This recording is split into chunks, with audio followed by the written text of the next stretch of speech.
നാം വായിച്ചത് ബൈബിളിൽ നിന്നുള്ള ഒരു വാക്യമാണ്. ബൈബിളിനെക്കുറിച്ചുള്ള ഒരു മുഖവുര ഒരു പക്ഷേ ഇവിടെ അപ്രസക്തമായിരിക്കും. കാരണം ആദിമകാല മിഷനറി പ്രവർത്തനങ്ങൾക്ക് സാക്ഷ്യം വഹിച്ച ഒരു ഭൂമികയാണ് കൊല്ലം ജില്ലയുടെ വിവിധ ഇടങ്ങൾ. ശിക്ഷിച്ച് ചായലോടും മൺറോ തുരുത്തുമൊക്കെ സുവിശേഷത്താൽ അഭിവൃദ്ധിപ്പെട്ട സാംസ്കാരിക ചൈതന്യങ്ങൾ ഉറങ്ങുന്ന ഒരു സ്ഥലമാണ്.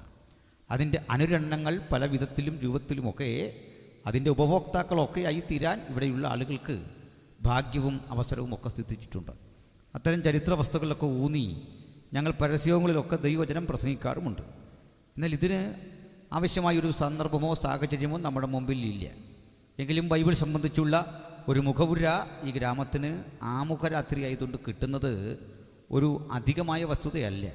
അതുകൊണ്ട് തന്നെ ഞാൻ ഈ ബൈബിൾ എന്നൊരു വിഷയത്തിന് ഒരു ഇൻട്രൊഡക്ഷൻ പറഞ്ഞുകൊണ്ട് നമ്മുടെ വായനാ ഭാഗത്തേക്ക് വന്ന് അല്പനിമിഷങ്ങൾ വചനം ചിന്തിച്ച് പ്രാർത്ഥിക്കാം എന്ന് ആഗ്രഹിക്കുന്നു. നമ്മുടെയൊക്കെ പക്കൽ ബൈബിളുണ്ട്. ഈ ബൈബിൾ എന്ന പദം നിഷ്പാദിച്ചിട്ടുള്ളത് ടാ ബിബ്ലിയ എന്ന ഒരു ഗ്രീക്ക് സംജ്ഞയിൽ നിന്നാണ്. ടാ അത് ഡെഫിനിറ്റ് ആർട്ടിക്കിളാണ്. ബഹുവചനത്തോടൊപ്പം ഈ ഡെഫിനിറ്റ് ആർട്ടിക്കിൾ വരുമ്പോൾ ടാ എന്നും ഏകവചനത്തോടൊപ്പം ടോ എന്നുമാകും. ടോ ബിബ്ലോസ് അതിൻ്റെ അർത്ഥം ദ ബുക്ക് എന്നാണെങ്കിൽ ടാ ബിബ്ലിയ അതിൻ്റെ അർത്ഥം ദ ബുക്സ് എന്ന ബഹുവചനമാകുന്നു. ഈ പദത്തിൽ നിന്നാണ് ഇംഗ്ലീഷിലെ ബൈബിൾ എന്ന പദം നിഷ്പാദിച്ചിട്ടുള്ളത്. പക്ഷേ ഈ പദം ഈ ബൈബിളിന് ഈ പുസ്തകത്തിന് ഈ പദം നൽകിയത് ഈ പേര് നൽകിയ ആളിൻ്റെ പേര് ജോൺ വിക്ലിഫ് എന്നായിരുന്നു. 1382 ഇംഗ്ലണ്ടിലെ ജോൺ വിക്ലിഫ് ഈ പുസ്തകത്തിന് ബൈബിൾ എന്ന് പേര് നൽകുകയും അദ്ദേഹം ബൈബിളിലെ ചില ഭാഗങ്ങൾ അന്ന് നിലവിലിരുന്ന വ്യവസ്ഥിതികളെ വെല്ലുവിളിച്ചുകൊണ്ട് പരിഭാഷപ്പെടുത്തുകയും ചെയ്തു. അതിൽ അദ്ദേഹം നേരിട്ട വിപത്തും ഭീഷണിയും വിവരണാതീതമായ ഒന്നായിരുന്നു. ഞാനതുവഴി ഒന്ന് വരുന്നത് ബൈബിളിനെക്കുറിച്ചുള്ള പ്രാഥമിക അറിവില്ലാത്ത ഏതെങ്കിലും ഒരാളെങ്കിലും ഇത് കേൾക്കുന്നെങ്കിൽ അവർക്ക് പ്രയോജനം സിദ്ധിക്കേണ്ടതിനാണ്. ഞാൻ പറയട്ടെ, ഈ ബൈബിൾ പണ്ട് പരിമിതമായ ഭാഷാന്തരങ്ങളെ നിലവിലുണ്ടായിരുന്നുള്ളൂ. ആ ഭാഷാന്തരങ്ങളുടെ ഒരേകദേശ എണ്ണം പറയുന്നത് എളുപ്പമാണ്. ആദ്യത്തെ ബൈബിൾ പരിഭാഷ പഴയ നിയമത്തിനാണ് ഉണ്ടായത്, യേശു ക്രിസ്തുവിന് മുമ്പ്. അതിൻ്റെ പേര് സെപ്റ്റുവജൻ്റ് എന്നായിരുന്നു. സപ്തതി 70 പണ്ഡിതന്മാർ ചേർന്ന് ബൈബിളിൻ്റെ പഴയ നിയമം അന്നത്തെ ആധികാരികമായ ലോകഭാഷയാകുന്ന ഗ്രീക്കിലേക്ക് നടത്തിയ മൊഴിമാറ്റമായിരുന്നു ആദ്യത്തെ പരിഭാഷ. അത് ടോളമി ഫിലാഡൽഫസ് എന്നറിയപ്പെടുന്ന ഒരു രാജാവിൻ്റെ നേതൃത്വത്തിൽ നടന്നു. ചരിത്രപ്രസിദ്ധമായ ഈജിപ്തിലെ അലക്സാണ്ട്രിയയിൽ ഈ പുസ്തകം ധാരാളം ചർച്ച ചെയ്യപ്പെടുന്നതിനൊക്കെ അന്ന് അത് കാരണമായി. പിന്നീട് ഗ്രീക്ക് പുതിയ നിയമം കൂടി രൂപവൽക്കരിക്കപ്പെട്ടു കഴിഞ്ഞപ്പോൾ ബൈബിൾ ഗ്രീക്കിലും അതുപോലെ തന്നെ എബ്രായയിലും മാത്രം കിട്ടുന്ന സ്ഥിതിവിശേഷമുണ്ടായി. വളരെ പെട്ടെന്ന് അരാമിക് എന്ന യഹൂദൻ്റെ സംസാര ഭാഷയിലും ഒരു ബൈബിൾ പരിഭാഷയുണ്ടായി. അതിനെ വിളിച്ച പേര് താർഗൂം എന്നായിരുന്നു. ഈ താർഗൂമിന് ശേഷം സുറിയാനി ഭാഷയിലും ഒരു ബൈബിൾ ലഭിക്കുകയുണ്ടായി. അതിനെ വിളിച്ച പേര് പെഷിറ്റ എന്നായിരുന്നു. തദനന്തരം ഉണ്ടായ ഏറ്റവും വികാസം പ്രാപിച്ച ഒരു ബൈബിൾ പരിഭാഷ ലാറ്റിൻ ഭാഷയിലായിരുന്നു. ലത്തീൻ അഥവാ റോമക്കാരുടെ ഔദ്യോഗിക ഭാഷയിൽ ഒരു ബൈബിൾ ഉണ്ടായി. അതിൻ്റെ പേര് വൾഗേറ്റ് എന്നായിരുന്നു. അതിന് വുൾഗാത്ത എന്ന മലയാള ലിപ്യന്തരീകരണവും നമ്മൾ കാണുന്നുണ്ട്. അപ്പോൾ ലാറ്റിൻ വൾഗേറ്റ് വരെയുള്ള പരിഭാഷ കൊണ്ട് ഏതാണ്ട് ഈ ബൈബിൾ പരിഭാഷ നിലച്ചു. എന്തായിരുന്നു കാരണം എന്നറിയണ്ടേ?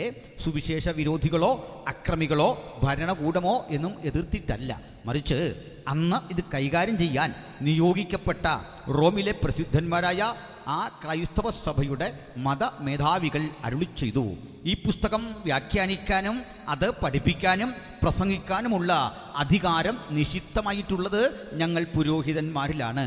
അതുകൊണ്ട് ആരെങ്കിലും ഈ ബൈബിൾ ഉപയോഗിക്കുന്നുവെങ്കിൽ അവർ ഞങ്ങളിൽ നിന്ന് കേൾക്കാൻ മാത്രം തയ്യാറായിക്കൊള്ളണം. അതുകൊണ്ട് ഈ ബൈബിൾ ഇനി ലാറ്റിൻ ഒഴിച്ചുള്ള ഒരു ഭാഷയിലും പരിഭാഷപ്പെടുത്തിക്കൂടാ. അന്ന് ക്രൈസ്തവ സഭയുടെ പ്രത്യേകത എന്താണെന്നറിയണ്ടേ? രാജാധികാരം കൂടി ക്രൈസ്തവ സഭയ്ക്കുണ്ടായിരുന്നു. ആരാകണം രാജാവ്, ആ രാജാവ് എന്തു ചെയ്യണം എന്നുകൂടി നിഷ്കർഷിക്കുവാനുള്ള അധികാരം അന്നത്തെ ക്രൈസ്തവ സഭയ്ക്ക് ഉണ്ടായിരുന്നത് കൊണ്ട് ഒരർത്ഥത്തിൽ ഈ രാജാവ് ഒരു പാവയെപ്പോലെ ഈ ക്രൈസ്തവ സഭയ്ക്ക് വഴങ്ങേണ്ട സ്ഥിതി വന്നു. എന്നാൽ കരുത്തന്മാരായ ചില രാജാക്കന്മാർ വന്നിട്ട് ഈ മതമേധാവിത്വത്തെ ഒതുക്കിയിട്ട് അവർ പൊളിറ്റിക്സ്, അതിൻ്റെ ശക്തി സവിശേഷതകളൊക്കെ മതത്തിൻ്റെ മീതെ അടിച്ചേൽപ്പിച്ച് ഒതുക്കുമായിരുന്നു. വീണ്ടും ചില കരുത്തന്മാരായ പുരോഹിതന്മാർ വന്നിട്ട് രാജാവിനെ ഒതുക്കുമായിരുന്നു. ചുരുക്കത്തിൽ A clash between state and the church, സഭയും സംസ്ഥാനവും രാഷ്ട്രവും തമ്മിലുള്ള സംഘട്ടനം ഇങ്ങനെ മൂർച്ഛിച്ചിരിക്കെ ഈ മതഗ്രന്ഥത്തിലൊന്നും കടന്ന് പെട്ടെന്ന് ആർക്കും ഇടപെടാൻ കഴിയാത്ത വിധം മതം അതിൻ്റെ കാഠിന്യതയോടെ ശക്തിയോടെ വർദ്ധിക്കും കാലത്ത് ഇതാ വരുന്നു ക്രൈസ്തവ സഭ മേലാളന്മാരുടെ മേധാവികളുടെ ഒരു തിട്ടൂരം, ഒരാജ്ഞ. ഈ പുസ്തകത്തിൽ ഞങ്ങളറിയാതെ ഇനി ആരും കൈവച്ചുകൂടാ. ഞങ്ങൾ പ്രസംഗിക്കും, നിങ്ങൾ കേൾക്കണം. ഞങ്ങൾ പഠിപ്പിക്കും, നിങ്ങൾ ശ്രദ്ധിച്ചിരിക്കണം. ഞങ്ങൾ ഉത്തരവിടും, നിങ്ങൾ അനുസരിക്കണം. ഞങ്ങൾ ആജ്ഞാപിക്കും, നിങ്ങൾ ശിരസാ വഹിച്ചു കൊള്ളണം. അങ്ങനെ തിരുമേനിമാരും ഐമേനിമാരും എന്ന നിലയിൽ, കേൾവിക്കാരനും പ്രഭാഷകനും എന്ന നിലയിൽ രണ്ടുവിധ വിഭാഗീയ ശക്തികൾ ഉടലെടുത്തു. യേശു വിഭാവനം ചെയ്ത, അപ്പോസ്തലന്മാർ പഠിപ്പിച്ച, പരിശുദ്ധാത്മാവിനാൽ നിയോഗിക്കപ്പെട്ട ആദിമസഭയുടെ പൈതൃകവും രൂപഭാവങ്ങളുമൊക്കെ ഏകദേശം ബലികഴിച്ചുകൊണ്ട് ക്രൈസ്തവ സഭ ഒരു മതമായി അധപ്പതിച്ചു വരുന്ന ആ കാലഘട്ടത്തിൽ വീണ്ടും ചില വസ്തുതകൾ നടമാടി. ഒരു സഭയുടെ നിലനിൽപ്പിൻ്റെ ആധാരം കെട്ടുറപ്പുള്ള ഹെഡ് ക്വാർട്ടേഴ്സ് അല്ല, ആധിപത്യമുള്ള അധികാരികളോ കേന്ദ്ര നേതൃത്വമോ അല്ല, സർക്കുലർ അയക്കാൻ ശക്തിയുള്ള ഓഫീസുകളോ ലെറ്റർപാടോ സീലോ അല്ല. ക്രൈസ്തവ സഭയുടെ അധികാരവും ശക്തിയും നിയോഗിക്കപ്പെടുന്നത് ദൈവത്തിൻ്റെ പരിശുദ്ധാത്മാവിനാലാണ്. ആ ദൈവകൃപ ചോർന്നു പോകുന്നിടത്തൊക്കെ ഇത് വീര്യം കെട്ട, നിറം കെട്ട ഒരു മതമായി അധപ്പതിക്കുമ്പോൾ ദൈവത്തിൻ്റെ മക്കൾ തിരിച്ചറിയട്ടെ, ഇത് മതമല്ല, ഒരു ജീവിതചര്യയാണ്. ആത്മാവിനാൽ നയിക്കപ്പെടുന്ന ദൈവജനത്തെ പരിശുദ്ധാത്മാവ് നിയോഗിക്കുന്ന ജീവിതചര്യയുടെ പേരാണ് ക്രൈസ്തവ സഭയെങ്കിൽ ആ ക്രൈസ്തവ സഭയുടെ അഭിമാനം ദൈവത്തിൻ്റെ പരിശുദ്ധാത്മാവിൻ്റെ നിയോഗമുണ്ടെങ്കിൽ അതാ ഉള്ള ദൈവമക്കളെല്ലാം ഓർത്തുകൊണ്ട് ഞാൻ കർത്താവിനെ മഹത്വപ്പെടുത്തുന്നു. അതില്ലാത്തിടത്ത്, ആത്മനിറവില്ലാത്തയിടത്ത്, വെളിപ്പാടില്ലാത്തയിടത്ത് ജനം മര്യാദ വിട്ട് നടക്കും എന്നൊക്കെയാണല്ലോ തിരുവെഴുത്ത് പറയുക. അതുകൊണ്ട് അത്തരം മര്യാദകൾ ലംഘിക്കപ്പെടുന്ന അന്നത്തെ സ്ഥിതിവിശേഷം, അവരുടെ നിലനിന്നിരുന്ന മതമേധാവിത്വം, വൃത്തിഹീനമായ ഒത്തിരി ജീവിതചര്യകൾ ജനത്തിൻ്റെ മുമ്പിൽ വച്ചു. പാപം ചെയ്യുന്ന മനുഷ്യന് പാപത്തെ പരിഹരിക്കാനുള്ള വഴിയായി പാപമോചന ചീട്ടു വിറ്റു. അന്ന് പുരോഹിതന്മാരുടെ ജീവിതം അരാജകത്വം നിറഞ്ഞതായിരുന്നു. കാരണം അവരെ ചോദ്യം ചെയ്യാൻ ആരും ഒരുമ്പെടാതെ വന്നോ, ഭയമായിരുന്നു അവർക്ക്. അതുകൊണ്ട് അവർ വിശ്വസിച്ചു, ഞങ്ങൾക്ക് എന്ത് തെറ്റ് ചെയ്യാനുമുള്ള അവകാശവും അധികാരവുമുണ്ട്. അങ്ങനെ ചിന്തിച്ചിട്ട് പറഞ്ഞു, ദൈവമാണ് ഞങ്ങളെ ആക്കിയത്, ദൈവമാണ് നിയോഗിച്ചത്, അതുകൊണ്ട് ഞങ്ങളെ ക്വസ്റ്റ്യൻ ചെയ്യാൻ നിങ്ങൾക്ക് അധികാരമില്ല എന്ന് ജനത്തോട് പറഞ്ഞു പഠിപ്പിച്ചു, ബോധിപ്പിച്ചു. പക്ഷെ ഒരു കാര്യം ഓർത്തുകൊള്ളണം, ദൈവം തരാത്ത ഒരധികാരവും നമുക്കില്ല എന്ന് ആദ്യം ചിന്തിച്ചട്ടെ. യേശു കർത്താവേ, അങ്ങ് വന്നിരുന്നില്ലെങ്കിൽ, അങ്ങൻ്റെ ജീവിതത്തിൽ ഇറങ്ങി വന്നില്ലെങ്കിൽ ഞാനൊരു വട്ടപൂജ്യമായിരുന്നു. ആ ബോധമുള്ളത് ഒരു ഉയർന്ന ബോധമാണ്, അത് ചെറിയ ബോധമൊന്നുമല്ല. ആ വലിയ ബോധമുള്ളവരാണ് ഇന്നിവിടെ ഇരിക്കുന്ന ഓരോ ദൈവമക്കളും. ഹല്ലേലൂയ, സ്തോത്രം. ഞാൻ ഒരു ബൈബിൾ ക്ലാസ്സിൽ ദൈവവചനം ഇങ്ങനെ അഭ്യസിപ്പിച്ചുകൊണ്ടിരിക്കുമ്പോൾ ഒരാൾ ചോദിച്ചു, ഈ കർത്താവിൻ്റെ വിലയ്ക്ക് വേണ്ടി ധന്യനായ പൗലോസ് എന്ന അഭിഷിക്ത മിഷനറി ഇറങ്ങിയിരുന്നില്ലെങ്കിൽ, അത്രയും ശുഷ്കാന്തിയോടെ സമർപ്പണത്തോടെ ഇറങ്ങിത്തിരിക്കുന്ന ഒരാളില്ലായിരുന്നെങ്കിൽ എന്താകുമായിരുന്നു ഈ ക്രൈസ്തവ സഭയുടെ സ്ഥിതി? ഞാൻ പറഞ്ഞു, പ്രത്യേകിച്ച് ഒരു ദോഷവും വരാൻ പോകുന്നില്ല. പൗലോസേ, താങ്കൾ കൊള്ളൂല, തനിക്ക് താല്പര്യമില്ലെന്നറിഞ്ഞാൽ ഇതിലും കരുത്തനെ തിരഞ്ഞെടുക്കാൻ കഴിയുന്ന ഒരു ഉന്നതൻ്റെ പേരാണ് കർത്താവായ യേശു ക്രിസ്തുവെങ്കിൽ ഇന്നിവിടെ ഇരിക്കുന്ന ഞാനും നീയുമല്ല വലുത്. ഇവിടെ ശബ്ദം കേൾക്കുന്ന നിങ്ങളല്ല വലുത്, ഞാനല്ല വലുത്. ഇവിടെ നിൽക്കുന്ന പ്രഭാഷകനോ പാട്ടുകാരനോ അല്ല വലുത്. പിന്നെയോ അദൃശ്യനായ ദൈവത്തിൻ്റെ സാന്നിധ്യം കൊണ്ടാണ് എനിക്കും നിനക്കും വിലയും നിലയും പദവിയും ഉണ്ടായതെങ്കിൽ അതൊക്കെ വിസ്മരിച്ചുകൊണ്ട് ഇതാ ആദിമകാല ക്രൈസ്തവ സഭ അങ്ങ് അഹങ്കരിച്ചാറാടിയില്ലേ? എന്തുപറ്റി? ആ വിലക്കുകളെയൊക്കെ ലംഘിച്ചു കണ്ട് ഒരുവൻ ഈ ബൈബിൾ ഇംഗ്ലീഷിലേക്ക് മൊഴിമാറ്റം ചെയ്യാൻ ആരംഭിച്ചു. അദ്ദേഹത്തിൻ്റെ പേര് ജോൺ വിക്ലിഫ് എന്നായിരുന്നു. വിക്ലിഫ് ആദ്യത്തെ 4 സുവിശേഷങ്ങൾ പരിഭാഷപ്പെടുത്തി. ആ പരിഭാഷ ജനങ്ങളുടെ ഇടയിലേക്കൊക്കെ എത്തിയപ്പോൾ അതുണ്ടാക്കിയ റിസൾട്ട് വളരെ വലുതായിരുന്നു. ചെറുപ്പക്കാരൊക്കെ സുവിശേഷം വായിച്ചു. യോഹന്നാൻ്റെ സുവിശേഷവും ലൂക്കോസിൻ്റെ സുവിശേഷവും മത്തായിയും ഒക്കെ വായിച്ചപ്പോൾ അവർക്ക് മനസ്സിലായി, മതം പഠിപ്പിച്ചതിൽ നിന്ന് വ്യത്യസ്തനായൊരു ക്രിസ്തുവുണ്ട്. ആ ക്രിസ്തുവിനെ അവർ കണ്ടു. വിവിധ ഇടങ്ങളിൽ പ്രാർത്ഥന കൂട്ടായ്മകൾ ആരംഭിച്ചു. ആ പ്രാർത്ഥനാ കൂട്ടായ്മകൾ ശക്തിപ്പെട്ടു. കരുത്തുറ്റ ആ പ്രാർത്ഥനാ കൂട്ടായ്മകളിലൂടെ ജനം സത്യാവസ്ഥ അറിഞ്ഞു കഴിഞ്ഞപ്പോൾ മതമേധാവിത്വത്തിൻ്റെ അത്തരം തിട്ടൂരങ്ങൾ കേൾക്കാൻ ആളില്ലെന്ന് വന്നു. അവരത്തരം യോഗങ്ങളിൽ സമ്മതിക്കാതായി. അതൊക്കെ പൊളിഞ്ഞു തകരാൻ തുടങ്ങുന്നു എന്നറിഞ്ഞപ്പോൾ ഇവിടെ എന്താണ് സംഭവിച്ചത്? ആരാണിതിൻ്റെ പിന്നിലെ ഇത്തരം പ്രവർത്തനങ്ങൾക്ക് മുഴുവൻ ഊർജം പകർന്നതെന്ന് അന്വേഷിച്ചു തന്നപ്പോൾ പിടികിട്ടി. ജോൺ വിക്ലിഫാണ് ചെറുപ്പക്കാരെയൊക്കെ സംഘടിപ്പിച്ച് ഇത്തരം പ്രാർത്ഥനകളും യോഗങ്ങളും ഒക്കെ സംഘടിപ്പിക്കുന്നത്. അതുകൊണ്ട് വീണ്ടും അദ്ദേഹത്തെക്കുറിച്ച് പഠിച്ചു വന്നപ്പോൾ പിടികിട്ടി, അന്ന് നിലവിലിരുന്ന നിയമവ്യവസ്ഥയെ അട്ടിമറിച്ചുകൊണ്ട് അദ്ദേഹം ഇതാ ബൈബിൾ പരിഭാഷപ്പെടുത്തിയിരിക്കുന്നു. എന്താണ് വിക്ലിഫിന് കിട്ടിയ പാരിതോഷികം എന്നറിയണ്ടേ? അതിദാരുണമായ മരണം, ഭീകരമായ വധശിക്ഷ. ഒന്നാലോചിച്ച്, ഈ പുസ്തകത്തിന് ബൈബിളെന്ന് പേരിടുകയും ഇന്ന് ലോകത്തെ മുഴുവൻ ക്രൈസ്തവരും ബൈബിളെന്ന് പേരിട്ടതിനെ ആരാധനയോടെ വിളിക്കുമ്പോൾ ആ പേര് നൽകിയ മനുഷ്യന് അന്നത്തെ ക്രൈസ്തവ സഭ കൊടുത്ത ശിക്ഷ ദാരുണവധം. പക്ഷെങ്കിൽ ആ മനുഷ്യൻ മരിച്ചു. അതിൻ്റെ അദ്ദേഹത്തിൻ്റെ സംഭാവനയുടെ അലയൊലികൾ പ്രപഞ്ചമെങ്ങും ശക്തിപ്പെട്ടപ്പോൾ ഇംഗ്ലീഷ് ലോകം മുഴുവൻ ആ പുസ്തകം വായിച്ചു ഗ്രഹിച്ചപ്പോൾ അവിടം കൊണ്ടും തീർന്നില്ല. ചെറുപ്പക്കാരെ ഉള്ളിൽ നിറയപ്പെട്ട ആത്മശക്തി ചോർത്തിക്കളയാൻ ആ ശിക്ഷയ്ക്കൊന്നും കഴിഞ്ഞില്ല. അനേക സുവിശേഷത്തെയും അതിൻ്റെ പ്രചരണത്തെയും ദൈവജനത്തിൻ്റെ ശക്തിയെയും എന്നും നിഷ്കാസിതമാക്കാൻ ലോകത്തിലെ ഭരണകൂടങ്ങൾ ശ്രമിച്ചിട്ടുണ്ട്. അതിൻ്റെ ഒന്നും മുമ്പിൽ തോറ്റുകൊടുക്കാത്ത അജയ്യമായ മാർഗത്തിൻ്റെ പേരാണ് സുവിശേഷമെങ്കിൽ ഈ ആമുഖ രാത്രിയിൽ തന്നെ ആ സുവിശേഷത്തിൻ്റെ സാരാംശം നമുക്ക് ഉലകത്തോട് മുഴുവൻ ഇങ്ങനെ സംക്ഷേപിച്ച് പറയാം. മറ്റൊരുത്തല്ലും രക്ഷയില്ല. നാം രക്ഷിക്കപ്പെടുവാൻ ആകാശത്തിന് കീഴിൽ മനുഷ്യരുടെ ഇടയിൽ നൽകപ്പെട്ട വേറെ ഒരു നാമവുമില്ല. ഹല്ലേലൂയ. സ്തോത്രം, സ്തോത്രം, സ്തോത്രം. ഞാൻ ഈ ശബ്ദം തരുന്ന സഹോദരനെ ഓർത്ത് ദൈവത്തെ സ്തുതിക്കുന്നു. കാരണം മിക്കയിടത്തും മറ്റൊരുത്തലിൽ രക്ഷയില്ലെന്ന് പറയുമ്പോൾ അവർ ശബ്ദം താക്കും. ബാക്കി ഏതും കേട്ടോട്ടെ, ഇത് മാത്രം കേൾക്കാൻ സമ്മതിക്കില്ല. ഞാൻ പരീക്ഷിക്കായിരുന്നു എന്താ ചെയ്യാൻ പോകുന്നതെന്ന്. ഞാൻ ആരെയും കുറ്റം പറയുന്ന ഒരാളല്ല. എവിടെ ചെന്നാൽ ഉള്ളത് സഹിച്ചു പോകുന്ന ഒരാളാണ്. അതുകൊണ്ട് മൈക്കാരെയും പറയില്ല, പാട്ടുകാരെയും പറയില്ല. ഇതങ്ങ് സഹിച്ചു പോകും. എന്ത് സഹിക്കാൻ നമ്മൾ ബാധ്യസ്ഥരാണല്ലോ. അതുകൊണ്ട് ഇതൊക്കെ പറഞ്ഞാണല്ലോ കർത്താവിൻ്റെ വിലയ്ക്ക് അറിഞ്ഞത്. അതുകൊണ്ട് മൈക്കൊത്തില്ല, സൗണ്ട് ഒത്തില്ല, പാട്ടൊത്തില്ല, ആഹാരം ഒത്തില്ല, വണ്ടിക്കൂലി ഒത്തില്ല. ഇതൊക്കെ തരാമെന്ന് പറഞ്ഞല്ലല്ലോ കർത്താവ് ഇറക്കിയത്. പക്ഷെങ്കിൽ ചിലടത്ത് ചെന്ന് കഴിഞ്ഞാൽ ബാക്കി ഏതിനും സൗണ്ട് ഇങ്ങനെ തള്ളിക്കൊടുക്കും. മറ്റൊരുത്തിലും രക്ഷയില്ലെന്ന് പറയുമ്പോൾ ഭൂതം അവൻ്റെ മണ്ടേ കയറും. എന്നിട്ടത് ഈ വണ്ട് മൂളുന്ന ശബ്ദത്തിൽ ഈ ശബ്ദം അങ്ങ് ചെല്ലില്ലേ. എന്നിട്ട് പറയും അത് അങ്ങനെ ആയിപ്പോയി, ഇതിങ്ങനെ ആയിപ്പോയി, അപ്പുറത്തെ ഇങ്ങനെയാണ്, സിസ്റ്റം പുതിയതാണ്. സിസ്റ്റം പുതിയതാണ്, പക്ഷെ മനുഷ്യന് കേൾക്കത്തില്ലേ, പറഞ്ഞിട്ട് കാര്യമുണ്ടോ? എന്തെല്ലാം അടവുകൾ പോട്ടെ.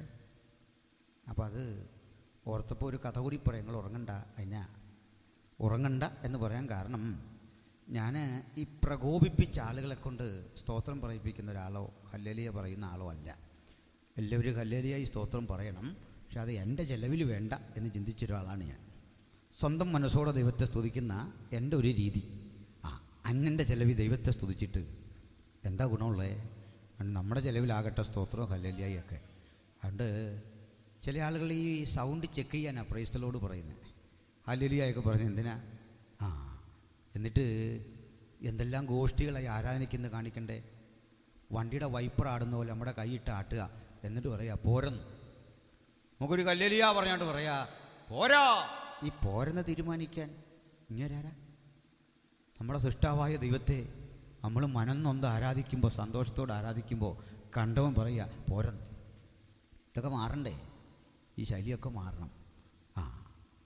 ഞാൻ എത്ര സ്തുതിച്ചാലും പോരാന്നൊക്കെ ആളുകൾ പറഞ്ഞ കാര്യം ഓർത്തപ്പോൾ ഞങ്ങൾ ഉറങ്ങില്ല. ശ്രദ്ധിച്ച്, ഒരു യോഗത്തിൽ 3-4 ദിവസം ഉപവാസം ഇരുന്ന ഒരമ്മച്ചിയുടെ അടുത്തിട്ട് ഈ കർത്തൃമേശയും കൊണ്ട് പാസ്റ്റർ വന്നു. ഫാസ്റ്റിങ് തീരുക. അമ്മച്ചി എന്ത് ചെയ്തെന്ന് ചോദിച്ചാൽ ഇതിൻ്റെ നല്ലൊരു ഭാഗം എടുത്തുകൊണ്ട് പോയി ഞാൻ കഴിച്ചു. പാസ്റ്റർ വാങ്ങി വഷിപ്പീൻ എന്ന് പറഞ്ഞത് കൊണ്ട് നടക്കുകയാണ്. അടുത്തത് ചെല്ലുമ്പോഴായിരുന്നു സംഗതി ഇല്ല.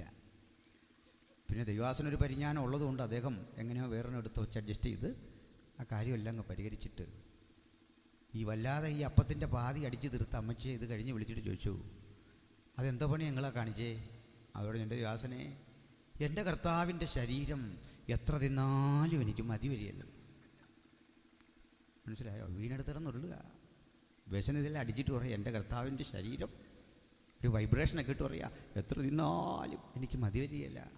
ആ, എന്തിനാ ഈ അടവെടുക്കുന്നത്? അപ്പം വിക്ലിഫിലേക്ക് വരാം. ഉറങ്ങല്. ജോൺ വിക്ലിഫ് പരിഭാഷപ്പെടുത്തി അദ്ദേഹത്തെ കൊന്നുകളഞ്ഞു.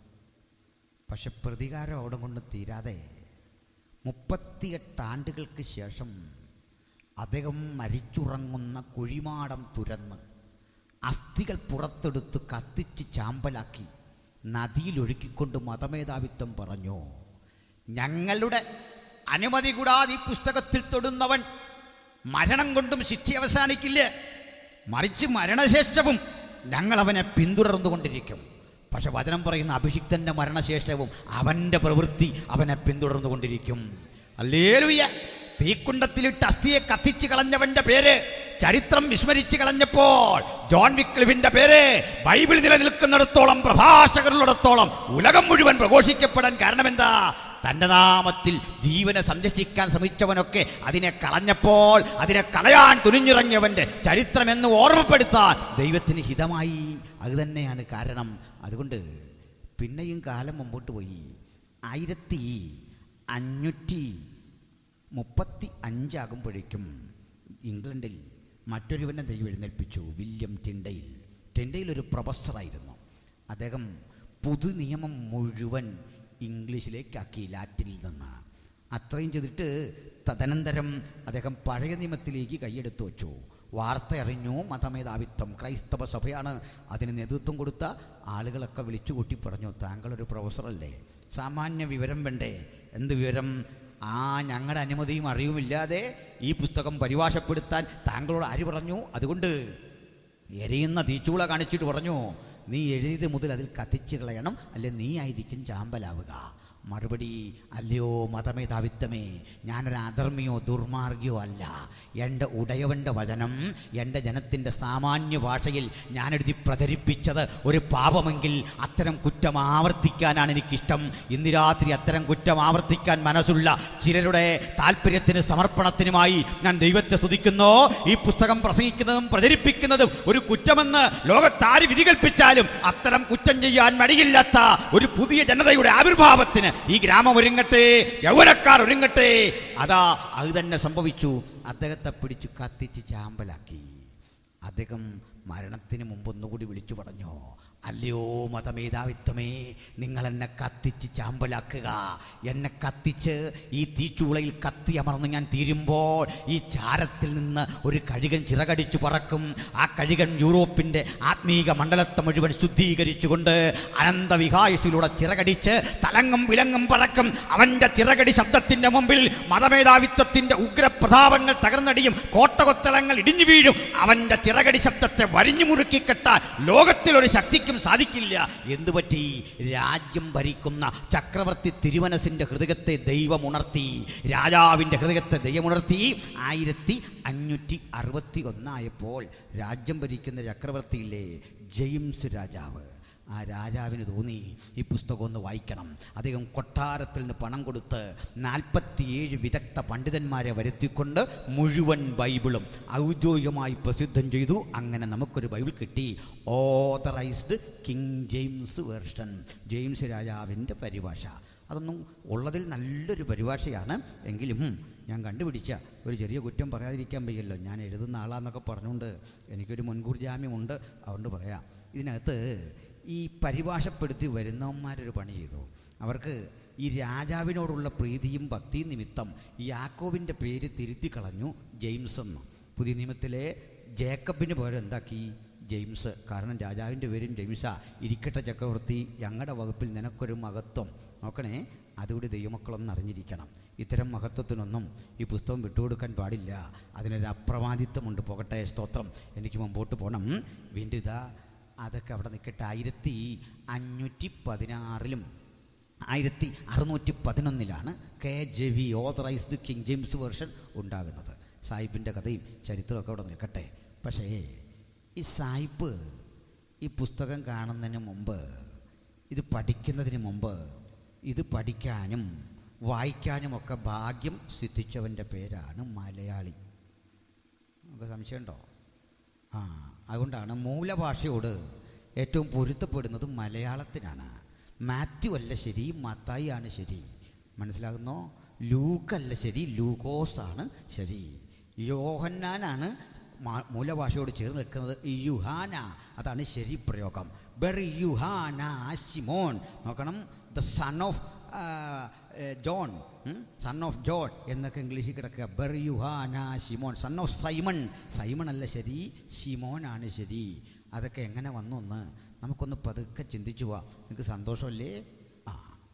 ഞാനിപ്പോൾ ഈ പറയുന്നത് കേട്ടാൽ ഒരു ഭൂതമൊന്നും വിട്ടുപോകില്ലെന്ന് എനിക്കറിയാം. രോഗി സൗഖ്യമാകുമൊന്നുമില്ല. ഏതായാലും വചനമല്ലേ, അതിൻ്റെ ആ ബാക്ക്ഗ്രൗണ്ട് അല്പം ഒന്ന് ഗ്രഹിച്ചിട്ട് നമുക്ക് ഉള്ളത്തിലേക്ക് വരുന്നതാണ് ഭംഗിയെന്ന് എനിക്ക് തോന്നുന്നു. നിങ്ങളും എൻ്റെ കൂടെ ഉണ്ടാകണം. സന്തോഷമല്ലേ? ശ്രദ്ധിച്ചട്ടെ. അപ്പോൾ ഇതെന്തേ പറയാൻ കാരണം, ഭാരതത്തെക്കുറിച്ചുള്ള രേഖാമൂലമുള്ള ക്രൈസ്തവ സഭയുടെ ചരിത്രം AD 182 തുടങ്ങുന്നത്. സാഹിബിന് 1611 സമ്പൂർണ്ണ ബൈബിൾ കിട്ടുന്നതെങ്കിൽ അതിൻ്റെ പരിശ്രമം 1382 തുടങ്ങുന്നതെങ്കിൽ മലയാളി ഈ പുസ്തകം വായിച്ചത് അതിനു മുമ്പായിരുന്നു, 1-ാം നൂറ്റാണ്ടിലേ വായിച്ചു എന്ന് AD 182 ഒരു ചരിത്രം പറയുന്നു. എന്താണ് ചരിത്രം എന്ന് അറിയണ്ടേ? അലക്സാൻഡ്രിയയിൽ നിന്നും ഇന്ത്യ സന്ദർശിച്ച ഒരു സഞ്ചാര സുവിശേഷകനുണ്ടായിരുന്നു. അലക്സാൻഡ്രിയയിലെ ഒരു ബൈബിൾ പഠന കേന്ദ്രത്തിൻ്റെ റെക്ടറായി സേവനമനുഷ്ഠിച്ചിരുന്ന പാൻറ്റീനസ് എന്നറിയപ്പെടുന്ന സഞ്ചാരി കടൽ മാർഗം നമ്മുടെ നാട്ടിലെത്തി. എന്തിനാണ്? അദ്ദേഹം സംസാരിക്കുന്ന കോപ്റ്റിക് ഭാഷയിലെ ബൈബിൾ നമ്മെ ആ ഭാഷ പഠിപ്പിച്ചിട്ട് വായിപ്പിക്കാനുള്ള ശ്രമത്തോടെ ഇവിടെ വന്നു. എന്നിട്ട് അദ്ദേഹം തിരിച്ചുപോയി ഇവിടെ കണ്ടൊരു കാഴ്ച തൻ്റെ ഡയറിയിൽ എഴുതി വെച്ച കുറിപ്പാണ്. ഭാരത ക്രൈസ്തവ സഭയെക്കുറിച്ചുള്ള രേഖാമൂലമുള്ള ആദ്യത്തെ ചരിത്രം. പാൻറ്റിനാസ് ഫ്രം അലക്സാൻഡ്രിയ. അദ്ദേഹം എഴുതുന്നു, കുരുമുളകിൻ്റെ നാട് ഞാൻ സന്ദർശിക്കവേ, കുരുമുളകിൻ്റെ നാട് ഞാൻ സന്ദർശിക്കവേ, എൻ്റെ ഭാഷയിലെ പുസ്തകം അവരെ പഠിപ്പിക്കാനുള്ള എൻ്റെ ഉദ്യമത്തിൻ്റെ ഭാഗമായിരിക്കവേ അവിടെ ഞാനൊരു കാഴ്ച കണ്ടു. മത്തായിയുടെ സുവിശേഷം എബ്രായ ഭാഷയിൽ വായിക്കുന്ന തദ്ദേശീയരെ ഞാൻ അവിടെ കണ്ടെന്ന്. എന്ന് വെച്ചാൽ പുള്ളിക്കാരൻ പഠിപ്പിക്കാൻ ഇവിടെ വന്ന് ക്ലാസ്സും ചാർട്ടുമൊക്കെ ഇട്ട് നിൽക്കുമ്പോൾ നമ്മുടെ വല്യപ്പൻ ഇത് എഴുതിയ പുസ്തകം ഒറിജിനൽ ഭാഷയിൽ വായിച്ചിട്ട് ചോദിച്ചു, കുഞ്ഞിനെന്തോ അറിയണം, ഇരുന്നാട്ട്. ആ വല്യപ്പൻ്റെ കൊച്ചുമക്കളാണ് നമ്മളെന്നുള്ള ബോധം, ഒരു ചെറിയ അഭിമാന ബോധമൊക്കെ നമുക്ക് വരട്ടെ. അത് ബൈബിൾ പണ്ടേ വായിച്ചു തുടങ്ങിയെന്ന് പറഞ്ഞാൽ അത് വലിയൊരു പൈതൃകവും അഭിമാനവും ഒക്കെ അല്ലേ? സ്തോത്രം. പക്ഷെ നമ്മൾ എന്തിനും ഏതിനും എന്ത് ചെയ്യും? സായിപ്പ് പറയുന്നതാണ് വലുതെന്ന് കാണും. അങ്ങനല്ല, യേശു എന്ന പേര് പോലും തെറ്റിച്ച് പറയുന്ന സായിപ്പ് നമ്മൾ കുറേയൊക്കെ ശരിയാ പറയുക. ശരി ഉച്ചാരണം യശ്വ എന്ന് പറയണം. എങ്ങനെ കർത്താനെ വിളിക്കേണ്ടത്? യശ്വ. അത് ഏകദേശം ശരിയായി പറയുന്നത് നമ്മുടെ കൊച്ചു കുഞ്ഞുങ്ങളാണ്. അദ്ദേഹം നമ്മൾ പറയും, കുഞ്ഞെ അങ്ങനല്ല, തെറ്റിപ്പോയി, യേശു എന്ന് പറയണം. ശരി പ്രയോഗം യശ്വ. അതിനോട് അടുത്ത് നിൽക്കുന്ന പ്രയോഗം യേശു. അതുമായിട്ട് ഒരു ബന്ധമില്ലാത്ത പ്രയോഗം ജീസസ്. പിടികിട്ടിയോ നിങ്ങൾക്ക്? അതുകൊണ്ടാണ് ആ പേര് വണ്ടിക്കിട്ടിട്ട് പറയുക, ജീസസ് സ്റ്റാൻഡ് വിട്ടു പോകണം. കണ്ടോ? നേരത്തെ കാലത്ത് ചെല്ലത്തുമില്ല. അപ്പം നമുക്കത് വിടാം. അപ്പോൾ യേശു അതാണ് യോഗ്യമായ പേര്. അതൊക്കെ പോകട്ടെ. ഭാരത ക്രൈസ്തവ സഭയുടെ ആ ചരിത്രമൊക്കെ പിന്നെ ഇരുളിലേക്ക് അങ്ങ് പോയി. ആ ഇരുട്ടത്ത് തപ്പിത്തടഞ്ഞ നമ്മുടെ പൂർവികന്മാർക്ക് കണ്ടെത്താൻ കഴിഞ്ഞ ഒരു മുത്തുമണിയുടെ പേരാണ് ഏബ്രഹാം മൽപ്പാൻ. അങ്ങ് ലൂതർ ജർമ്മനിയിൽ നടത്തിയ ആ വലിയ സാമൂഹ്യ നവോത്ഥാനത്തെക്കാൾ വലിയ നവോത്ഥാനം കേരളക്കരയിൽ വരുത്തിയ മനുഷ്യൻ്റെ പേരാണ് ഏബ്രഹാം മൽപ്പാൻ. പക്ഷേ എത്ര പേർക്ക് അത് ഗ്രഹിക്കാം? ആരായിരുന്നു മൽപ്പാൻ? ആ പദത്തിൻ്റെ അർത്ഥം പ്രൊഫസർ എന്നാണ്. അന്നത്തെ ക്രൈസ്തവ സഭ കൂടോത്രം, അതുപോലെ തന്നെ മന്ത്രവാദം, അതുപോലെ തന്നെ ഒടിവിദ്യ, യോഗവിദ്യ, മർമാണി വിദ്യ, ഇതൊക്കെ സഭയ്ക്കകത്തേക്ക് കൊണ്ടുവന്നപ്പോൾ അതിനെതിരെ കലഹ കൊടുങ്കാറ്റഴിച്ചു വിട്ട ഈ മനുഷ്യൻ എന്തൊക്കെ ചെയ്തു? പള്ളിയുടെ മധുവയ്ക്കകത്ത് കടന്ന് രൂപക്കൂടുകൾ എടുത്തെറിഞ്ഞു, കുരിശടികൾ അടിച്ചു തകർത്തു, കുരിശും മൂടുമൊക്കെ തകർത്തിട്ട് പറഞ്ഞു, ദൈവം ഒരുവനല്ലോ, ദൈവത്തിനും മനുഷ്യർക്കും മധ്യസ്ഥൻ ഒരുവൻ എന്ന് പറഞ്ഞ് അത്തരം സേവകാത്മാക്കളെയൊക്കെ പടിയടച്ച് പുറത്താക്കിയ ഒരു വലിയ നവോത്ഥാന ശില്പിയുടെ പേരാണ് ഏബ്രഹാം മൽപ്പാൻ. സ്നാനമൊഴിച്ചുള്ള വിശുദ്ധ ബൈബിളിലെ ഉപദേശ സംഹിതകൾ ആഴത്തിൽ പഠിച്ച ഏബ്രഹാം മൽപ്പാൻ്റെ ആ ചിന്താസരണി പ്രസരിപ്പിക്കാൻ ദൈവം കണ്ടെത്തിയ അടുത്ത പ്രവാചക ശ്രേഷ്ഠൻ്റെ പേരായിരുന്നു സാധു കൊച്ചുഞ്ഞുപദേശി. കൊച്ചുഞ്ഞുപദേശി സ്നാനപ്പെട്ടയാളാണ്, പക്ഷെ ആരോടും പറഞ്ഞില്ല ആ പരമപ്രധാന രഹസ്യം. അപ്പോൾ സാധു കൊച്ചുഞ്ഞുപദേശിക്ക് ശേഷം കരുത്തോടെ ശക്തിയോടെ സ്നാനം തറപ്പിച്ച് ഉറപ്പിച്ച് പ്രഖ്യാപിക്കാൻ വാഗ്മിതയുടെ ആ രാജരഥത്തിൽ സഞ്ചരിക്കാൻ കെൽപ്പുള്ള മഹാകവി KV സൈമൺ സാറിനെ കർത്താവ് എഴുന്നേൽപ്പിച്ചു. മലയാളക്കരയോട് ഏറ്റവും ശക്തിയുക്തം മാനസാന്തരം പ്രസംഗിച്ചത് സാധു കൊച്ചുകുഞ്ഞുപദേശിയെങ്കിൽ മലയാളക്കരയോട് താർക്കിക ബോധത്തോടെ ശക്തിയുക്തം സ്നാനം തറപ്പിച്ചു പറഞ്ഞ മഹാരഥന്റെ പേര് KV സൈമൺ സാർ എന്നായിരുന്നു. എന്നാൽ മലയാളക്കരയ്ക്ക് മറ്റൊരു മഹാരഹസ്യം തമ്പുരാൻ പറഞ്ഞു കൊടുത്തു. അത് ആത്മനിറവിൽ ദൈവത്തെ ആരാധിക്കുന്ന ഒരു ദൈവജനത്തിന്റെ ആവിർഭാവത്തെക്കുറിച്ച് അപ്പോസ്തലപ്രവൃത്തി 2 രൂപപ്പെട്ട തനത് ദൈവസഭയുടെ ആ പൂർവികതയിലേക്കുള്ള തിരിച്ചുപോക്കിനെ കുറിച്ച് ഉറപ്പിച്ചും തറപ്പിച്ചും മലയാളക്കരയെ പഠിപ്പിച്ച നിരവധി ദൈവവൃത്തന്മാരുണ്ട്. അതിൻ്റെ പൂർവികൻ, അതിൻ്റെ തലതൊട്ടപ്പൻ എന്നൊക്കെ പേര് കൊടുക്കാൻ പറ്റുന്നത് പാസ്റ്റർ KE എബ്രഹാം അവർക്കാണ്.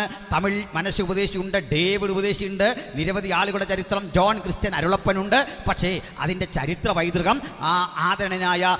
ആദരണീയനായ KE എബ്രഹാം സാറിനാണ്. പിന്നെയും അനവധി ആളുകൾ ART അതിശയത്തെ പോലുള്ള ദൈവവൃത്തന്മാർ അവരൊക്കെ ആത്മനിറവ് ഉപദേശം തറപ്പിച്ചുറപ്പിച്ച് മലയാളക്കരയെ പഠിപ്പിച്ചു.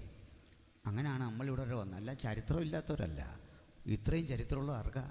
പക്ഷെ ആ ചരിത്രത്തെ പുറകോട്ട് കൊണ്ടുപോകുന്ന ചില പുതിയ ജനത്തിൽപ്പെട്ട ആളുകളുണ്ട്. ഒരു 15 കൊല്ലം കൊണ്ട് അവർ ചരിത്രത്തെ പുറകോട്ടടിക്കുകയാണ്. അങ്ങനെയുള്ള ആളുകൾ 15 കൊല്ലം മുമ്പ് സുവിശേഷ യോഗത്തിന് പോയിരുന്ന ആളുകൾക്ക് ഇന്നത്തെ യോഗത്തിൻ്റെ ഒരു വ്യത്യാസം കാണാം. ഇന്നത്തെ യോഗത്തിൽ ചെല്ലുമ്പോൾ പറയും, ഇന്ന് രാത്രി ഇവിടെ ചിലത് നടക്കാൻ പോകുകയാണ്. എന്താണ് എന്ത് ചെയ്താൽ പറയല. ഈ നടക്കുന്ന കാര്യം എന്താണെന്ന് ആമുഖമായി പറഞ്ഞാൽ ഇരിക്കുന്നവൻ്റെ സംശയം മാറിക്കിട്ടും. അപ്പോൾ ആദ്യമായി യോഗത്തിന് വന്നവന് സംശയം, ഏതാണ്ട് ഇവിടെ നടക്കും. ഞങ്ങളുടെ നാട്ടിൽ ഇങ്ങനെ നടത്തി ഞാൻ ഒരച്ഛനോട് ചോദിച്ചു, ഇന്നലെ നിങ്ങൾ പറഞ്ഞു ഏതാണ്ട് ഇവിടെ നടക്കും, ഒന്നും നടന്നില്ലല്ലോ, നാളെ വരാൻ പറഞ്ഞു. പിറ്റേ ദിവസവും ഒന്നും നടന്നില്ല. 3-ാം ദിവസമായി കഴിഞ്ഞപ്പോൾ ഞാൻ ചോദിച്ചു, എന്നോട് അദ്ദേഹം വന്നിട്ട് പറഞ്ഞു, ബ്രദറെ അത് ഞാൻ പറഞ്ഞു, എനിക്ക് മനസ്സിലായി, അച്ഛൻ ഉദ്ദേശം എനിക്ക് മനസ്സിലായി, എൻ്റെ സംശയം എല്ലാം മാറി. എന്തോ നടക്കുമെന്ന് അദ്ദേഹം ഉദ്ദേശം അറിയണ്ടേ, വണ്ടി ഇല്ലാത്തോ നടക്കും.